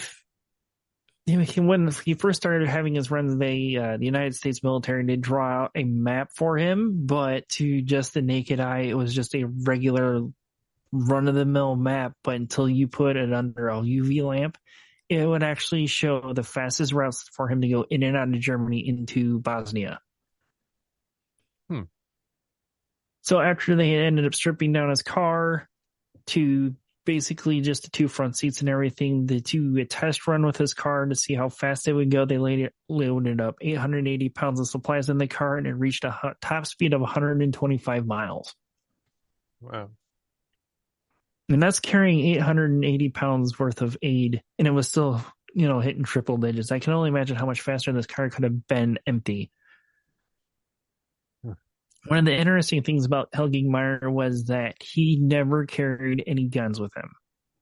The only weaponry he carried was his faith, because he was a man of God, his knowledge of the roads in the area, and a tomahawk and 2 combat knives. That's all he carried with him in the car, and other than a Quran, because the population of Bosnia was split between Muslims and Christians. So depending on his area, he would have a Quran visible if for whatever reason.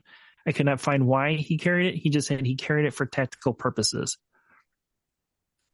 The service of Ryan Main Air Force Base actually did raise an additional $12,000 to help buy additional supplies, and I inflated it to today's amount. He carried a Bible for tactical purposes?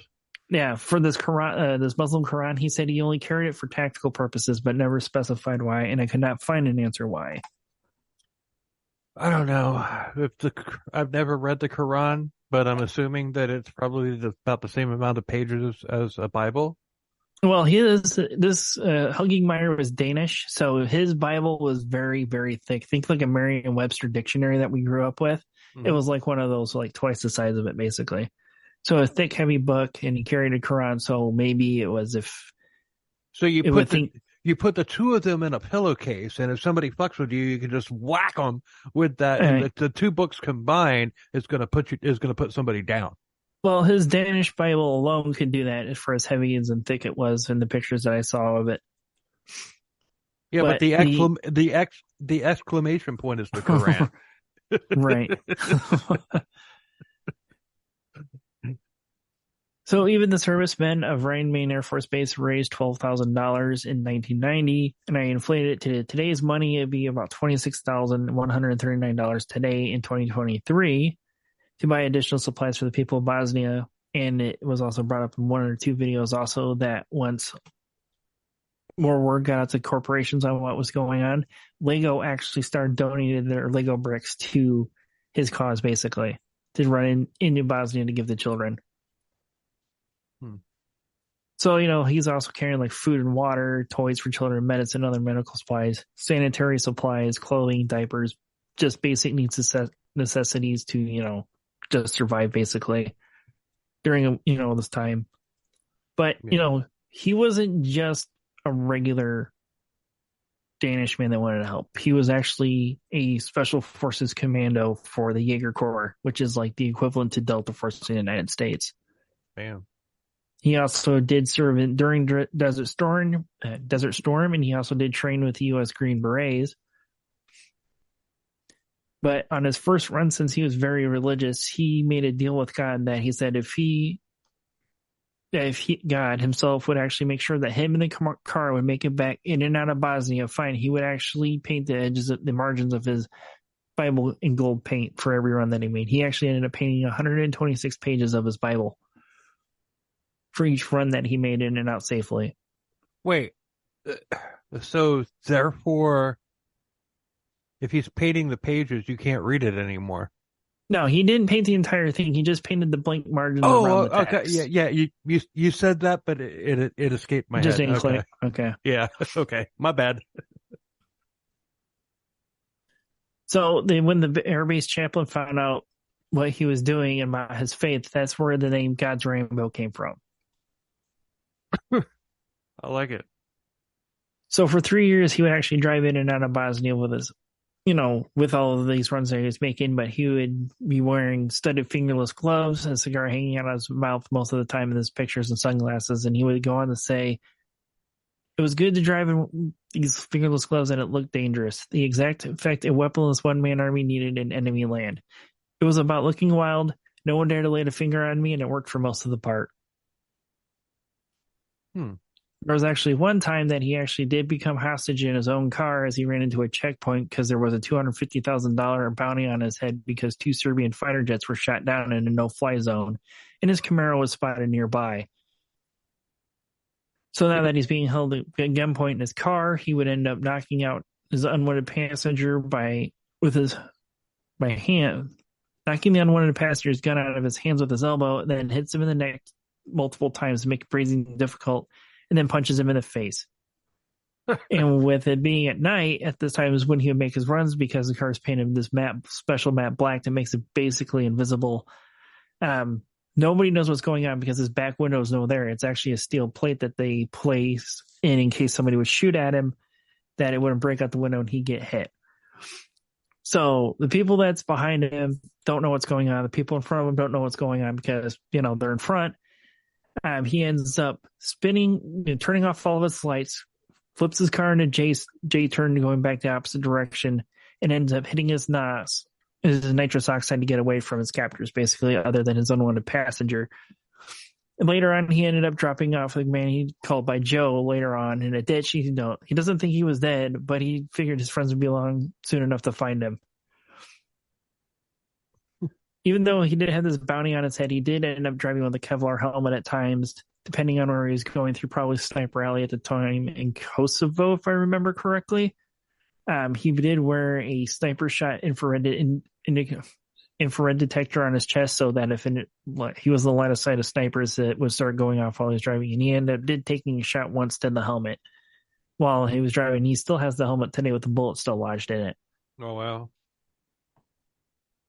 One of the things he always recalls when he was making these runs in 1994, when he was in the middle of the ruins outside of Varaz, and it would move him deeply, is that he was checking the area with his infrared detector for body heat, and he ended up seeing a small candle being flickering out of a boarded up window. So he would go over there, knock on the door, and the candle got blown out immediately.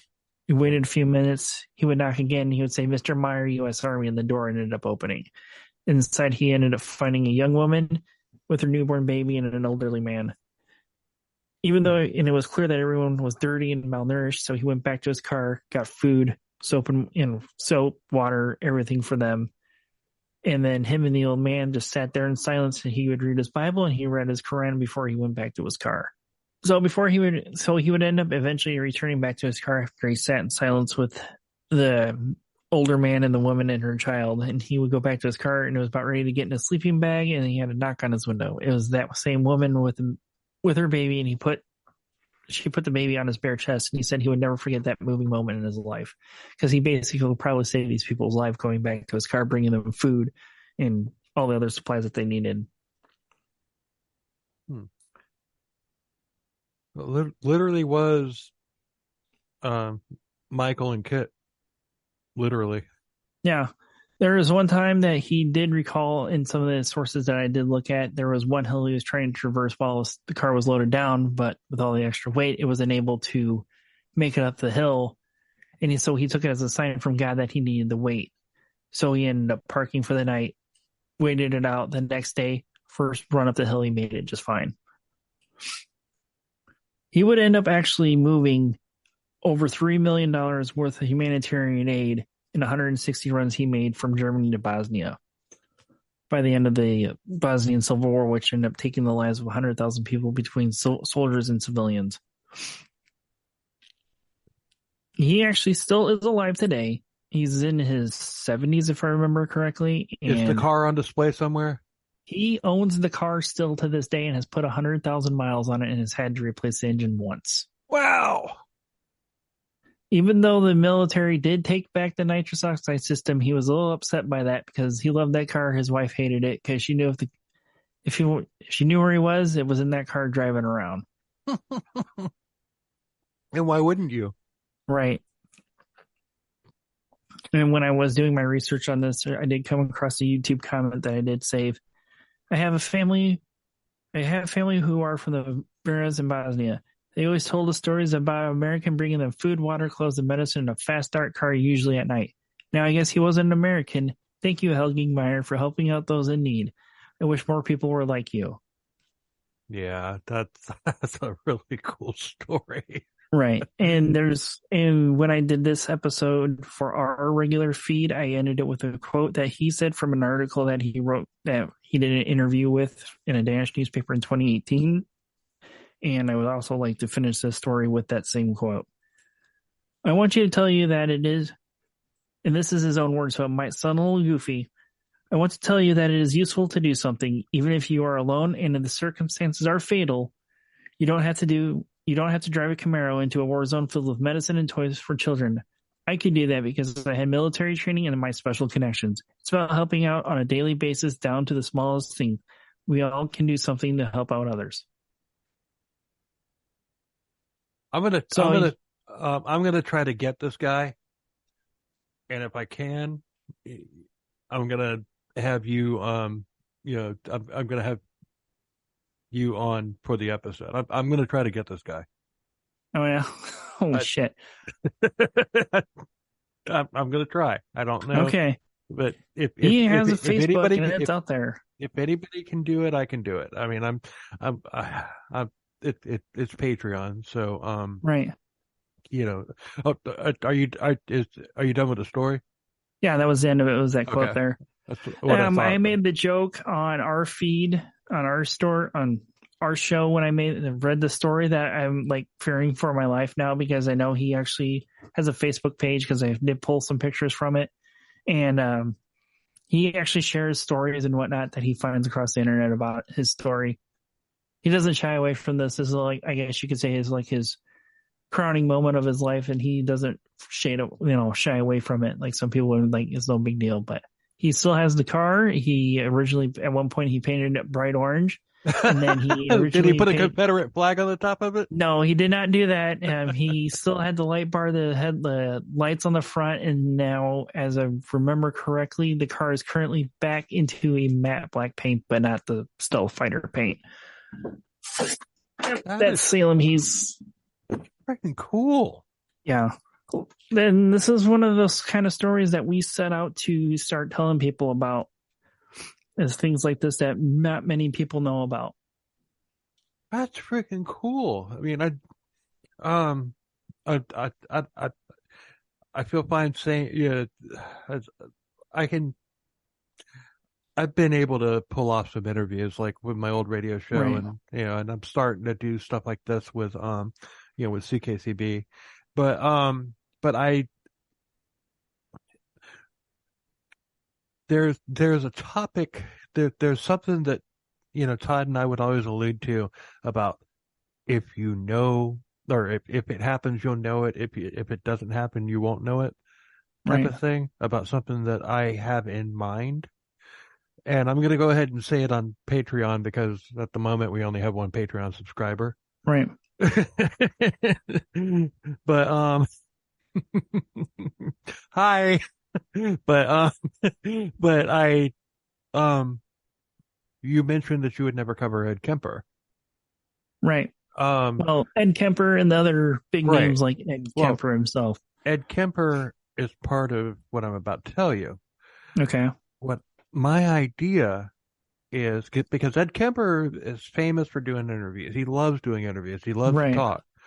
So I want to have him on CKCB.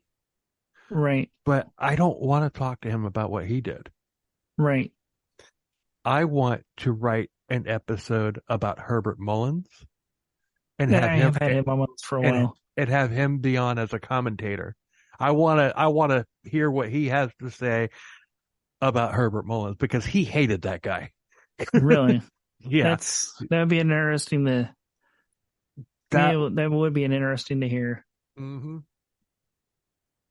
I've made a couple of attempts to for contact and everything, but I haven't gotten anything back from the facility. Yeah, I'm sure the state of California has to approve it first anyway. No, I don't think that's the case with Kemper. Okay. I mean, you always hear about these podcasters talking about like podcast ads for these, like you're listening to your podcast, all of a sudden an ad comes up for another podcast or whatever. Right. Cross promotion. I've done it. You've done it, I'm right. sure. But like, okay, well, there was this one, it was just like, I'm talking to, convicted killers, that are serving life in prison or on death row or whatever. So it's just like it's possible to do, and hearing Ed Kemper discuss Herbert Mullins would be fucking great. Oh, I'm sure it would be. But he's also he's also getting pretty old and he's having health issues now. Right. So, but the thing about it is, the hardest part about that is going to be keeping myself separate from him because of the fact that, like I said, I'm not talking about what he did. I know what he did, right? But but I want to hear him trash Herbert Mullins. I really want to pick his brain about Herbert Mullins, and I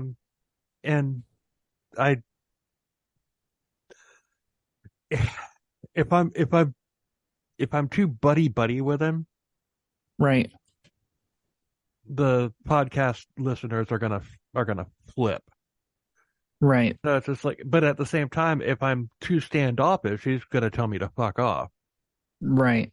So it's just like I gotta find a happy medium. But I'll find it. I'll find it. I mean,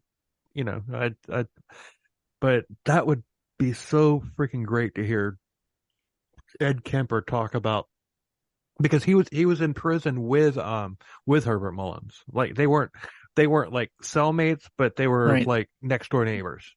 Right. And he hated Herbert Mullins. So right. And I mean, it's a possibility, but who knows how much? It can't be too incriminating, or saying you're trying to bait him basically and confessing to more. I mean, he's already end of life at this point, and he's been serving a life sentence anyhow. No, it's nothing to do about what he did. I mean, he didn't do anything I get to that. Herbert Mullins, but Herbert Mullins was another prolific serial killer in California during that time. Right. Like, he's been on my list forever, but Sarah does more of the true crime stuff. But when I do true crime, I go from 0 to 100 really fast. Yeah. Like, I've done James Huberty, which ended up killing over 20 people within a matter of 10 minutes in San Ysidro, California in 1984. Who was that? James Herbert Mullins. No, sorry. James Huberty, sorry. We're still just talking about Mullins, and it was on the brain. No, James Huberty, he suffered mental illness and was trying to seek help for it, but he ended up causing a mass shooting in San Ysidro, California, about 300 yards away from his house at a McDonald's in 1984. Oh, the McDonald's shootout? Yeah. Yeah. I'm familiar with that. And it was in a matter of 10 minutes that he shot 25 people, if I remember correctly. He shot and killed 25, or at least 20, and injured 5 more. I don't remember exact numbers off the top of my head. It makes me wonder if he was a serial killer that had gotten away with it, because that's total berserker mode right there. No, it doesn't really fit the serial killer profile unless there's crimes out there at the same time that we're not aware of that he committed by doing it, because he was suffering from mental illness at the time, and because of a typo from when he was trying to seek help happened when they took his information, he never got a call back, so he felt like he had nothing else left to lose at that point, like most mass murderers do. But another one of my favorite 0 to 100 cases is Anthony G. Kurtz is from Indianapolis, Indiana. He's also known as the Dead Man's Line. He ended up holding a mortgage broker hostage for 3 days with a short-barreled rifle attached to his neck by a piece of wire that ran down through. that's a case I want to cover. Yeah, it's quite interesting. There's a quite good documentary. I think it's on Tubi about it, and I use it as an outline. Okay, cool. Yeah, And you're gonna have to message me his name because it's like I remember the story, okay, but I couldn't remember the name of the guy. But yeah, like, yeah, that's something I want to cover on CKCB. Yeah, moving forward. yeah, that's definitely that is one of the more unique cases that's ever came out of Indiana because his There's another one. plea of insanity actually brought nationwide change to the insanity plea, basically. Well, Because there's another one where another one where I kind of remember what happened, but I can't remember the yeah, I can't remember the name. Guy, yeah, he's this homosexual couple. The one part of this couple needs some sort of like operation or whatever. So the other, the other part of this couple, basically like robs a bank, like goes on a multiple banks robbery spree to I do don't it. think I've heard of this one, but there's so much true crime stuff out there. Yeah. Not everybody's going to hear of it. See, I'm trying to move away from like the big cases. Like that's what like our Patreon member, she when I told her, I was like, hey, you're the OG, want to have you on with us for an episode, but I want you to pick the topic, and she picked corn rake. I'm just like, Okay. I'd never heard of the case before. Yeah. And I currently have 2 books on my desk for 2 cases that probably nobody's ever covered other than in these 2 books. So you cannot find fucking anything on the internet about them other than these 2 books. You search the stuff, these 2 books come up. well, don't tell me because I'll start researching it. I don't want to steal your thunder. I say good luck trying to find stuff because I tried doing that too, and all I could find was these 2 damn books about it. Okay, well, tell me then. One is, I don't remember her name, but she's considered the Michigan Lizzie Borden. And another one is from South Bend, Indiana, called the Potato Masher Murder. And this isn't like your wire one we use today. This was like a heavy wooden club potato masher from like the early 1900s. But just by the name of that alone, I was like, what was this? So I started looking into it. Oh, I can't find anything. You just made me think of Belle Gunnis. No, it wasn't Belle Gunnis. No, There's plenty of information out there about her. Yeah, no, this wasn't her. This was like a local case, that husband killing his wife with a potato masher, basically. But it caught my interest enough to buy the book. So, No, but corn rake. I mean, that case was so freaking out there. I mean, it was just so. It was so. It was so crazy, and yeah, it's just like I want to move toward that. I don't want to like the next episode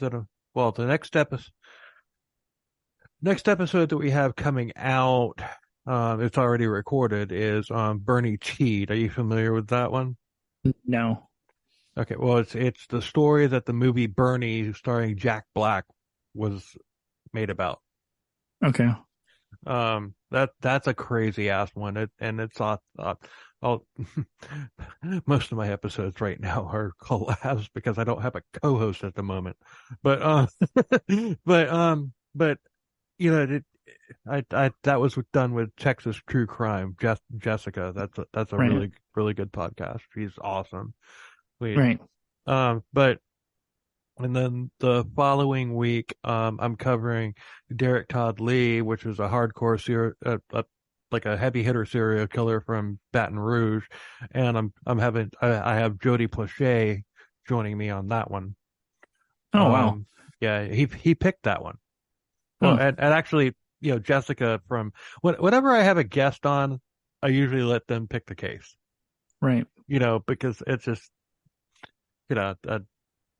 all of the episodes that I've had guests on, except for one, and that was Mad Dog Pruitt. I already had that one written. So, but I needed somebody to fill in for Todd at the, so. Right. But every other collab episodes that I've ever done was just like, I let the guest pick the the topic. And Right. but and then Jody Plauché, you know who Jody Plauché is, right?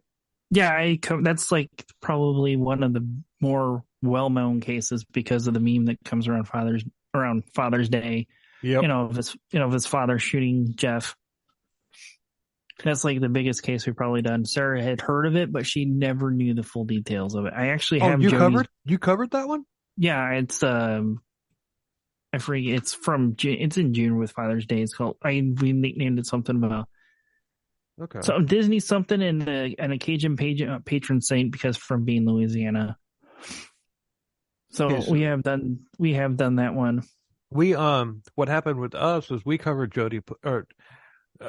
actually Mark from Mental Illness Theater, which we're very good friends with. Well, and we were talking, we were just like, okay, let's suggest some episodes. So he suggests Gary Plauché. And I had heard of the case, but I didn't know him by name or anything like that. How can you not hear of that case? So we do the episode, and we released it, and then 2 days later, Jody, his son, messaged me saying he liked the episode. He really, and he shared it too. So I messaged him back and everything. We start talking back and forth. I'm like, hey, can I interview you? Can you come on and interview? So he's like, yeah, sure. He's like, what do you want to talk about? He's like, because we'd obviously already done his dad's case. Right. So we're like, I'm like, well, I want to talk about the aftermath. Right. Because there's all sorts of episodes on, podcast episodes about Gary, but there's nothing about what happened afterward with Jody. Some podcasts will touch on it, but nobody went in detail with it. That's what I wanted. He's like, hell yeah. He's like, yeah, I'll do that. So we did. And Jody is somebody I could legit be best friends with. I did listen to your interview with it. I would laugh my ass off when you guys started talking about when his sister beat the shit out of Stormy Daniels. Yeah. And I had to message one of my friends that has his own podcast. I was like, dude, this interview I'm listening to, I just found out that Jody Plauché's sister beat the shit out of Stormy Daniels, and he just sent the laughing crying emoji to me 4 or 5 times in a row, in one line. But yeah, it was our episode 31, a Disney villain and a Cajun patron saint was the name of that episode when Sarah went over. When I was trying to, when you asked me earlier tonight if there was something, I was scrolling through your titles and everything, but I was driving, so there was nothing I could really. Right. I couldn't exactly click on the link and read the. Yeah, the we description. started. But I did see that title, and it didn't even occur to me that it might have been Gary Plauché. Yeah, we started moving away from doing titles like that and actually legitimately just putting what they are about in there. Yeah. But because it makes it easier for us to remember on what was in that episode when somebody's like, oh, I love episode blah, blah, blah. Because if they tell us my title name, I'm not going to remember all of them. But if we do it by what the title of the actual subject line is, I'll probably more than likely remember it. That makes sense. I have a photographic memory, so I don't, that's, but, and having a photographic memory like that is a blessing and a curse. Right. Yeah, we haven't talked about having too many guests on yet because we don't have a Zoom or dial pad or anything like that. I mean, other than this account, we just had a free account for when we meet with anybody. Like we did Monday with Jerry Polly from Hillbilly Horror Stories. We met him actually back in September when we did a paranormal investigation at the Bell Mansion in Fort Wayne, Indiana. Yeah, that's another one that I saw that I want to look at this, but I can't because I'm driving. I was looking for titles and but yeah, that episode was basically just us talking about our personal experience on doing a paranormal investigation for the first time ever in our lives. That's something I always wanted to do as a kid because I was that weird kid that had all the books about ghost stories and stuff growing up. Right. So Jody, after we do that interview, he contacts me again. And he says, hey, I'd like to come back on the show and maybe just cover an actual case. I'm like, okay, you got one in mind? He said, yeah, right. Derek Todd Lee from Baton Rouge. I said, okay, consider it done. Yeah. So we're going to have Jerry on Macabre Emporium at some point we'll probably have you on at some point now, to return the favor, basically. But when we interviewed with Jerry, I was like so fucking racked with nerves because he has like 22,000 followers, and I'm just like, holy shit, this could either go in one of two ways. Either like nothing changes, or we start getting a huge following afterwards, and people start dropping off at that point or whatever. So, and that he doesn't release it until Sunday. So we're still sitting here on pins and needles, basically waiting to see what's going to happen. Well, he said we used to release on Friday, but because of what's been going on and everything, it's just like, I was 3 days late releasing Peter Curtin Part 2, and that was because of the technical difficulties that I told you about before we started recording. Right. But in Peter Curtin Part 2, I was just like, you know what? I think just for the time being, we're gonna stick to releasing on Sunday, just for the time being. Right. Just because, But at that point, I hadn't gone public with the fact that Todd's not part of the podcast anymore. Right. But which really sucks because and it's really fucking risky because our listeners love Todd. Right. So it's like really risky to just bring somebody else in. It's it's finding somebody that can actually fill that gap, basically. Yeah, and Paul can. If you listen to the Heaven's Gate episode, he fit in very well. And he was gonna be the guy the last time Todd pulled some shit like this, but this time it's permanent. So, but whatever, shit happens. It's like putting and we're still gonna be friends. I mean, it's not, it's like it's like bands. Like, okay, if I'm in a band with you and you quit my band, I'm not gonna hate you for it. Right. But just it didn't work out with us being bandmates, but we're still friends. Exactly. And I've done Todd for 35 years. So, I mean, it's just like, it's not, it's like some people are expecting, something along the lines of like what happened with last podcast on the left with Ben Kissel. But no, that's not the case here. It's just, he just wasn't into it anymore. And that's fine. That's fine. Right. But yeah, if you actually can pull getting Helgemeier on here, one, I'll be fucking shocked. And two, it's gonna be one hell of a logistics thing to get going because he lives in Germany. Oh, so, I know. We'll probably have to do it like 10 o'clock in the morning or something like that. Yeah. And I'll probably still here sitting here racked with fucking nerves, basically, because like, holy shit, I'm about to talk to somebody I actually did a story on. I'm definitely gonna try to. I'm gonna try. I mean, I want to talk to that guy. That guy seems like cool as shit, and he's like 2 time suck characters rolled up into one. Right. He's the God, like one of the Fighting Man people. Right. And he's also like the Jesus warrior. Like, no, that's a different podcast I'm thinking of. Crime Fighting Jesus. No, it's Crime Fighting Santa Claus I'm thinking of, but that's a whole other thing. No, there's two characters that Dan Cummins came up with that he is like he's Killer Jesus and Fighting Man. Yeah.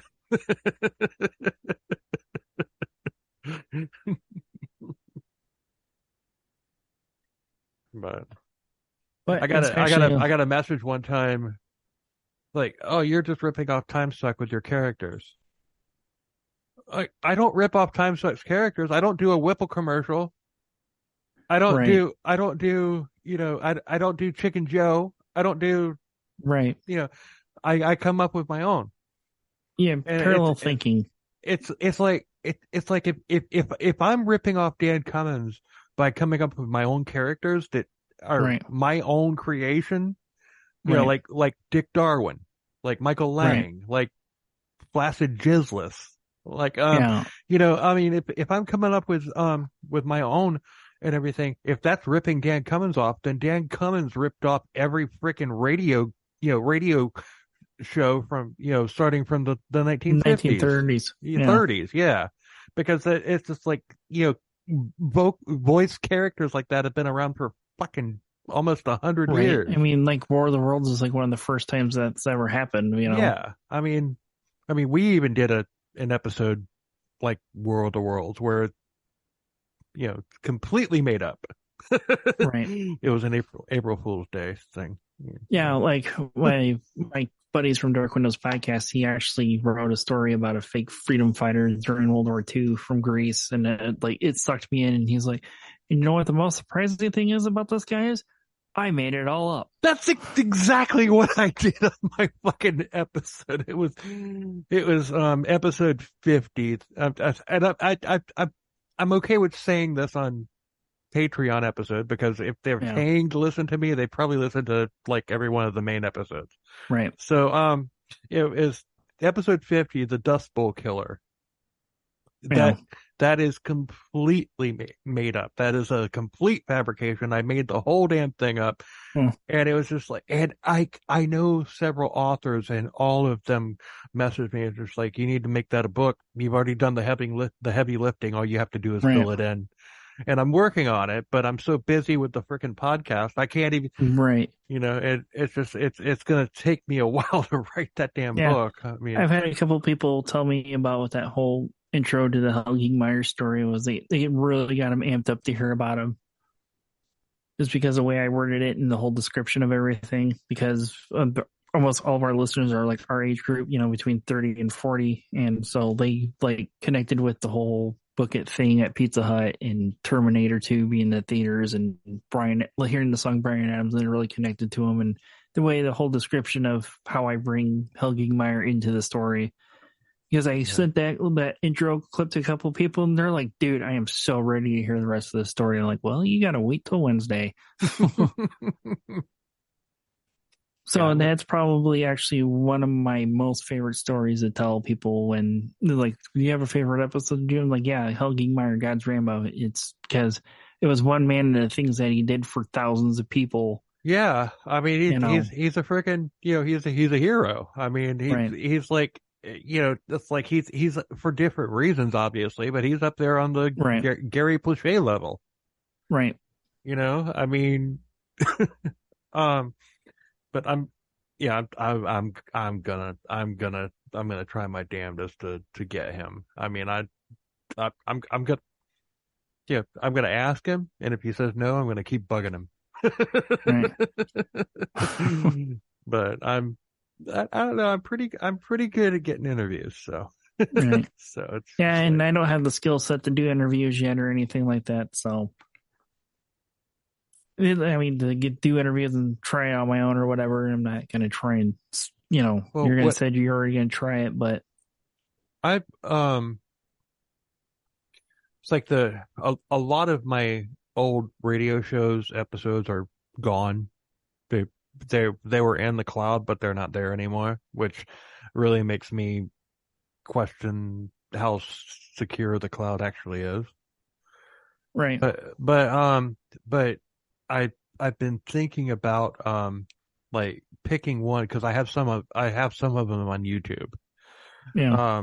But the quality, the audio quality is just so fucking horrible. I don't even know if I want to do it. But I actually, it was just like, because part of it was like interviewing it, like mostly independent, but we had some national, like heavy metal bands come on. We had a handful of national, like signed big names as well. Mm-hmm. But the majority of it was indies. And I would, it's like I was the number 3 guy on that show. I was the producer. I was just the guy that made it go, Right. but I was still loving what I was doing. But when it came to the interviews, I would, then I became the number 1 guy. Right. And it's just like it was like a skill that I didn't even know that I had. Right. And when we first started having guests on and everything, it's like, my co-host at the time, when we first started, it was just 2 people. Later on, we added a 3rd person. But my co-host was, just like, I just was just coming up with questions right off the top of my head and everything. And it was just like, so it's just like, okay, well, interviews, Bill's the lead guy. Right. But, one of the things I had joked for when we did the start, because I think it was Morbid had just recently had an interview with Tobias Forge from Ghost. So I kept making the joke. Wait, they interviewed him? I didn't know that. Yeah, because Sarah brought it to my attention because I don't listen to Morbid anymore.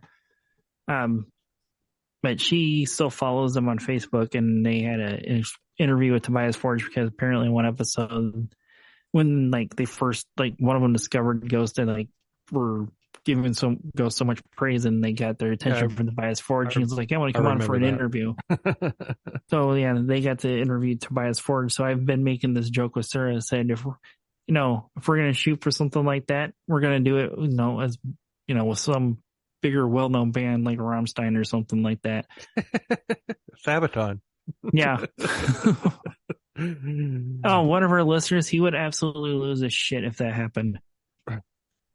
It probably wouldn't. One of our listeners lives in Glasgow. He's a huge Sabaton fan. He actually let me know, since he knows that you've listened to some of our episodes, how I put background music in, with our telling of Vassovich Fortress. I used an instrumental track of Attack of the Dead Men on that one. And he let me know that's you don't have to worry about copyright as long as you're telling the story that goes with that song. They're not going to come after you for it. I'm not worried about it anyway because I'm not trying to monetize anything right now. Yeah. Probably wouldn't be hard to get, Parr, the bass player. Probably wouldn't be hard to get him. Well, I'll work on that too. We'll cover I don't know. And yeah, you'll be a guest on that one as well. And by the way, people, we're just rambling right now. The episode's over. Yeah, I get actually seeing it's 11 o'clock now. I need to get off here and get ready to head to bed actually because I got to be up around 6. So yeah, okay. All right. Well, thank you for coming on. Tell people about your podcast. Thank you for having us once again. Absolutely. From Macabre Emporium podcast, we release episodes every Wednesday on true, lesser known tales of true crime and paranormal, weird history, things like Sarah and I shared today. You won't hear the big brand name serial killers. You can say like Ed Gein, Ergine, depending on pronunciation. This goes both ways. Ed Kemper, it's true, but I've heard it the two different ways. It's supposed to be the correct way. But anyhow, or Ted Bundy, Richard Ramirez, you're not hearing those people's names other than points of reference. You're going to hear the lesser known people from us. You can find us on Spotify, Apple Music, Google, wherever you're getting your podcasts at. Absolutely. It's been a pleasure. I mean, I could have kept going. I was having fun. I was having fun. I could too, but I know it's getting late. It's a week. It's a school night, Yeah, and I still have to put together the Derek Todd Lee episode, and I'm recording it on Sunday with Jody. So it's just I've had a very busy week this week. Right. Starting, on Sunday I recorded part 2 of Curtain and released it the same night. Right. Monday I recorded Bernie Teed with Jessica from Texas True Crime. Okay. And then last night I was just I was gonna start on the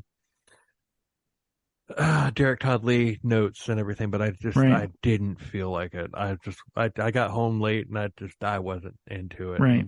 I get it. On Tuesday night I edited the Bernie Teed episode, and it's just now I'm doing this here. I'm gonna start the notes for Derek Todd Lee tomorrow. Saturday I'm going on Human Monsters as a panel, and then Sunday I've got this has been the busiest week I've had since I started the podcast. Hold on a second. Yeah, if you would like at one point for me to come on to tell you about Andrew Kehoe and the Bath Township disaster, I would absolutely love to do that, because when we met with the children of those that did survive, they are absolutely thrilled to hear that podcasters like us are out there sharing their story before it is lost. Kehoe? Yeah. It's familiar. Refreshment. Andrew Kehoe on May 18th, 1927, he overtime hid 900 pounds of dynamite and pyritol in the basement of Bath Township Consolidated School. Okay. Yeah, that one. We kind of did a dark touristy thing. We actually visited the grounds because they are across the street from where the Bath School Museum is at currently in their current middle school. They're trying to raise money to build somewhat of a replica of the original school on the grounds using part of the original foundation incorporated into the new building as a community center and permanent museum to house their collection to tell the history of Bath Township schools and the disaster itself. But it's become somewhat, I guess, of a passion project for me to learn as much information as I can about this to keep their story from being lost. Because when this actually did happen, 2 days later, Charles Lindbergh finished his transatlantic solo flight. So it went from front page to second to third page, and not many people knew about it. And also in those times, mental health awareness wasn't like what it is today. Those times in 1927, it was you man up and shut up about it and you just deal with it. Yeah. So a lot of huge details are lost to history. So it's important for people like us to make sure they're not lost again. All right. We'll definitely have you on that one. I mean, I got to get comfortable with my new co-host. Right. Oh, that's fine. I'm not saying, we got to do it next week or anything, you know. And I also want your opinion, one podcaster to another. When I brought up earlier the episode that I was going to bring in the new co-host with, Sarah, actually both of you were just like, I don't know if I'd want to. Do you think I should hold off on that one and pick something else? What was it again? Adolf Hitler's life, sex life. I wouldn't try and introduce somebody, a new co-host with something like that. That's kind of out of your normal realm of your current subject matter, unless this is like a Patreon thing, but. No, it wouldn't be. It's not going to be a Patreon, but okay. Okay. It's just like I hadn't really thought about it, but when both of your reactions were just kind of like, you know, so I was just it's just like I don't know if I really want to know. I mean, there might be people be interested about that about Adolf Hitler. I'm not, but I probably still listen out of curiosity. I think that episode is going to be huge, but as far as like bring in a brand new co-host, that's probably not the best subject matter to bring in a probably new co-host with. Probably not. So, but yeah, if you want me to come on for that to tell their story or whatever, that's fine. Absolutely. Absolutely will do that for them, and I would love to do it. You've done the research, and I'll take a week off. Yeah, I guess. I'm sure, even though Sarah's no longer in the room, I'm sure she would back me up on it, that she knows that I would, lack of a better term, bend over backwards if they asked me to, record audio for their museum or whatever. I would do it with no wanting payment or anything of the sort. Yeah, I mean, I don't know. I'm not going to have any guests on for, probably. Oh no, that's fine. I know this is going to be longer down the road. Probably like end of February before I even think about having another guest on. Just because I gotta make sure everything's cool with with Paul. But I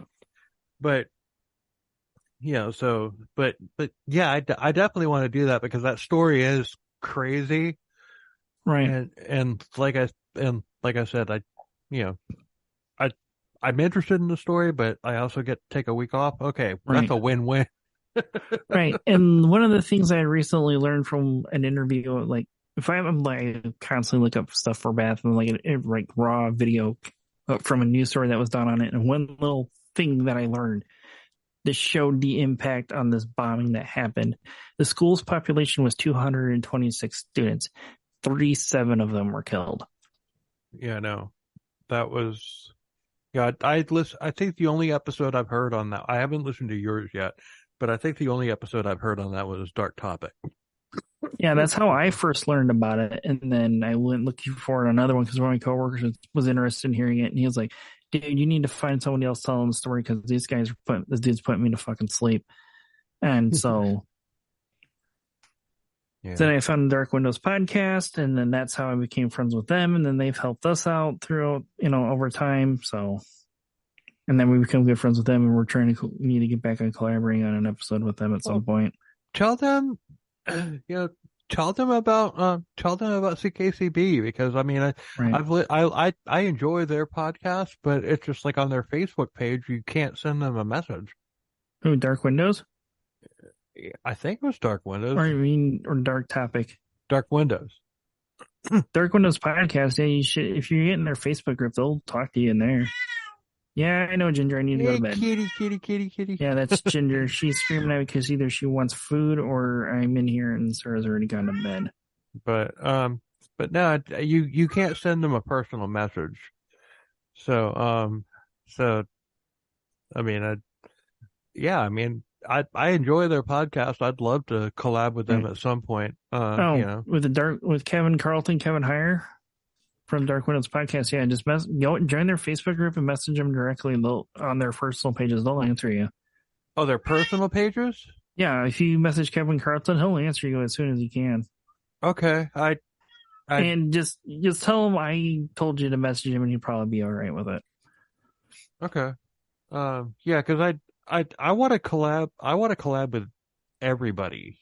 Right. It's just like I mean, I'm not trying to collab with Morbid or anything like that. Not just big names or anything. Yeah, I mean, I try.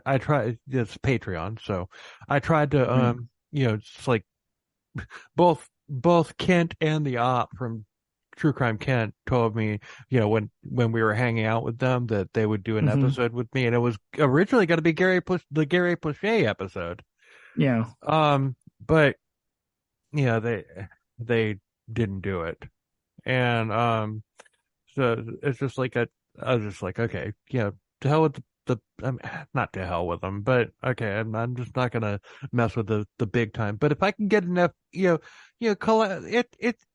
mutually beneficial, because we have we have our listeners, you have yours, and everything. It's just like, this is how we become the big dogs, Right. So that's just, but it's just the only reason that I thought that I was going to have an episode with True Crime Kent was because, well, they told me that they would do it, and then they didn't do it. So, but they told me to my face in person that they would do it, and but whatever. I don't know. Maybe reach out to them again. Tell them, like, hey, I met you guys at CrimeCon, blah blah blah. Maybe it might jog your memory and be like, oh yeah, let's do it still. And try again. I tried that already.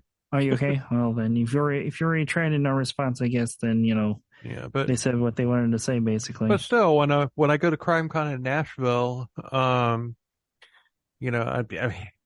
going to be there, and we'll hang out again, and right. And I guess maybe try again in person. But you know what? We'll be bigger by then. Right. Maybe you, but I don't know about us. So. But all right. Anyway, thank you very much. Thank you for having us on again. Coming on, that was awesome. I wish Sarah could have stayed on, for the duration, but whatever. I thought she was cool as hell. She is. Like doing this whole interview, hanging out with other podcaster things is kind of new for us. The first time we did it, I'm not mentioning the show because I'm not going to trash talk them. It wasn't handled very well. Well, you can text it to me. No. They're no longer podcasting. I'm going to keep the show anonymous because I don't want any backlash of any sort. Well, I wouldn't say anything. Oh, I know, but I'm not saying the show name. But it was on a whim, yes, but we didn't plan very well, but it didn't turn out as well as it has with you, Jerry from Hillbilly Horror Stories, which I will be releasing our interview on our feed on this coming Wednesday after he releases it this Sunday on his. Because I asked him I asked him if I could have the audio and release it on our feed after he releases it on his first out of respect, and he said, yeah, that's fine. Yeah, I'm gonna yeah, I'm gonna start binging your pod because I didn't even know you had a Gary Plauché episode. Yeah. Yeah, But that was back before, and there is one story that you being a trucker, you might find it terrifying or interesting. Let me bring it up because it was not too far off from now. Is when it actually kind of struck close to home for us because where I work, we're under the machinist union and we were in a pending strike situation with our contract renewal. And the story came across my news feed at one point. Episode 39, the no text and the I-44 explosion. That's all I'm going to say about that. I saw that one too when I was driving, but I couldn't. I obviously couldn't like sit there and like read it. But. Yeah, that's a true one of my 0 to 100 true crime cases right there too. So that might spark your interest being a trucker because it does involve a trucking company. So, is it Swift? No. Okay. No, it's not Swift. This was a company that's actually specializes in moving explosive material. Okay. And that's all the other hints I'm going to give. But yeah, I'll listen to that tomorrow. Definitely. I'm going to listen to quite a few of your episodes tomorrow. All right. I got to drive let's get her number up. I got to drive from Lakeland, Florida, which is in between Tampa and Orlando. Okay. To Miami and back.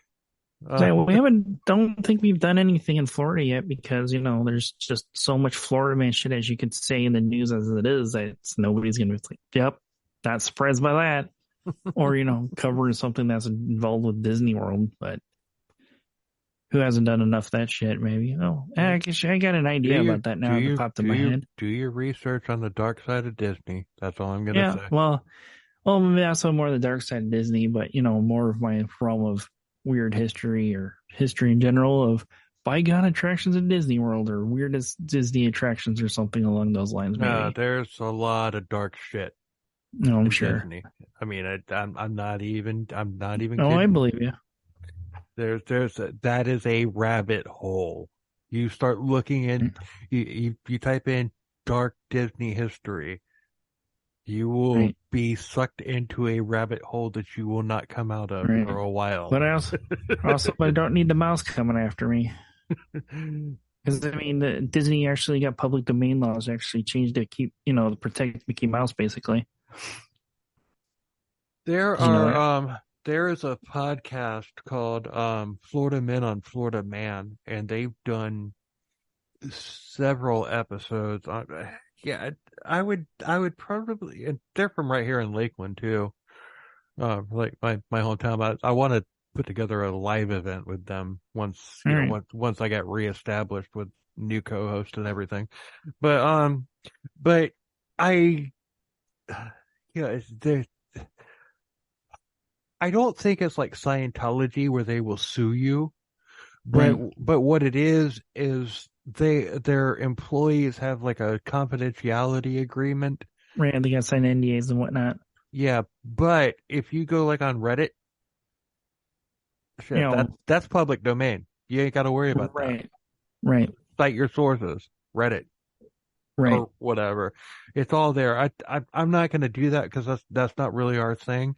But it's there, and there's some like seriously insane shit. Like, okay, I'll give you one. I'll give you one. All right. I think it was the Splash Mountain ride one time. Okay. There was a local water stream that had been diverted or whatever, and all of a sudden one time, just like people were reporting seeing like ripples in the water as they were going through it. Like, what is this? Like something, it wasn't like the normal water ripples. It was something different, like something in there. And apparently what had happened was when they found this out that night after the ride was shut down. And it's a fucking miracle that nobody got hurt. What it was when they had redirected the water source from wherever. I don't know the exact details, but a huge pod of water moccasins had gotten swept. It had gotten like sucked into this ride, and they were there. Wow. And it's just like, when you're riding that ride, it's not uncommon for people to stick their hands in the water. Yeah, just, run your fingers in the water, basically. Yeah. It's amazing that nobody got bit. And, right. And water moccasins are very venomous. Are they a territorial animal though? They are territorial. They are nasty. They will chase you. Okay, because I believe we have a subspecies of those here in Indiana, but I don't think they're in the northern part of our state where we're at. I don't know. I mean, they're all over the place in the swamps in Florida, but all of the land that surrounds Disney World is swampland. Right. So, I mean, well, not so much anymore, but because the entire area is being developed now. But the only thing I know about Disney World basically is that they had to create a fake LLC company to buy the land so they wouldn't jack up the price, basically.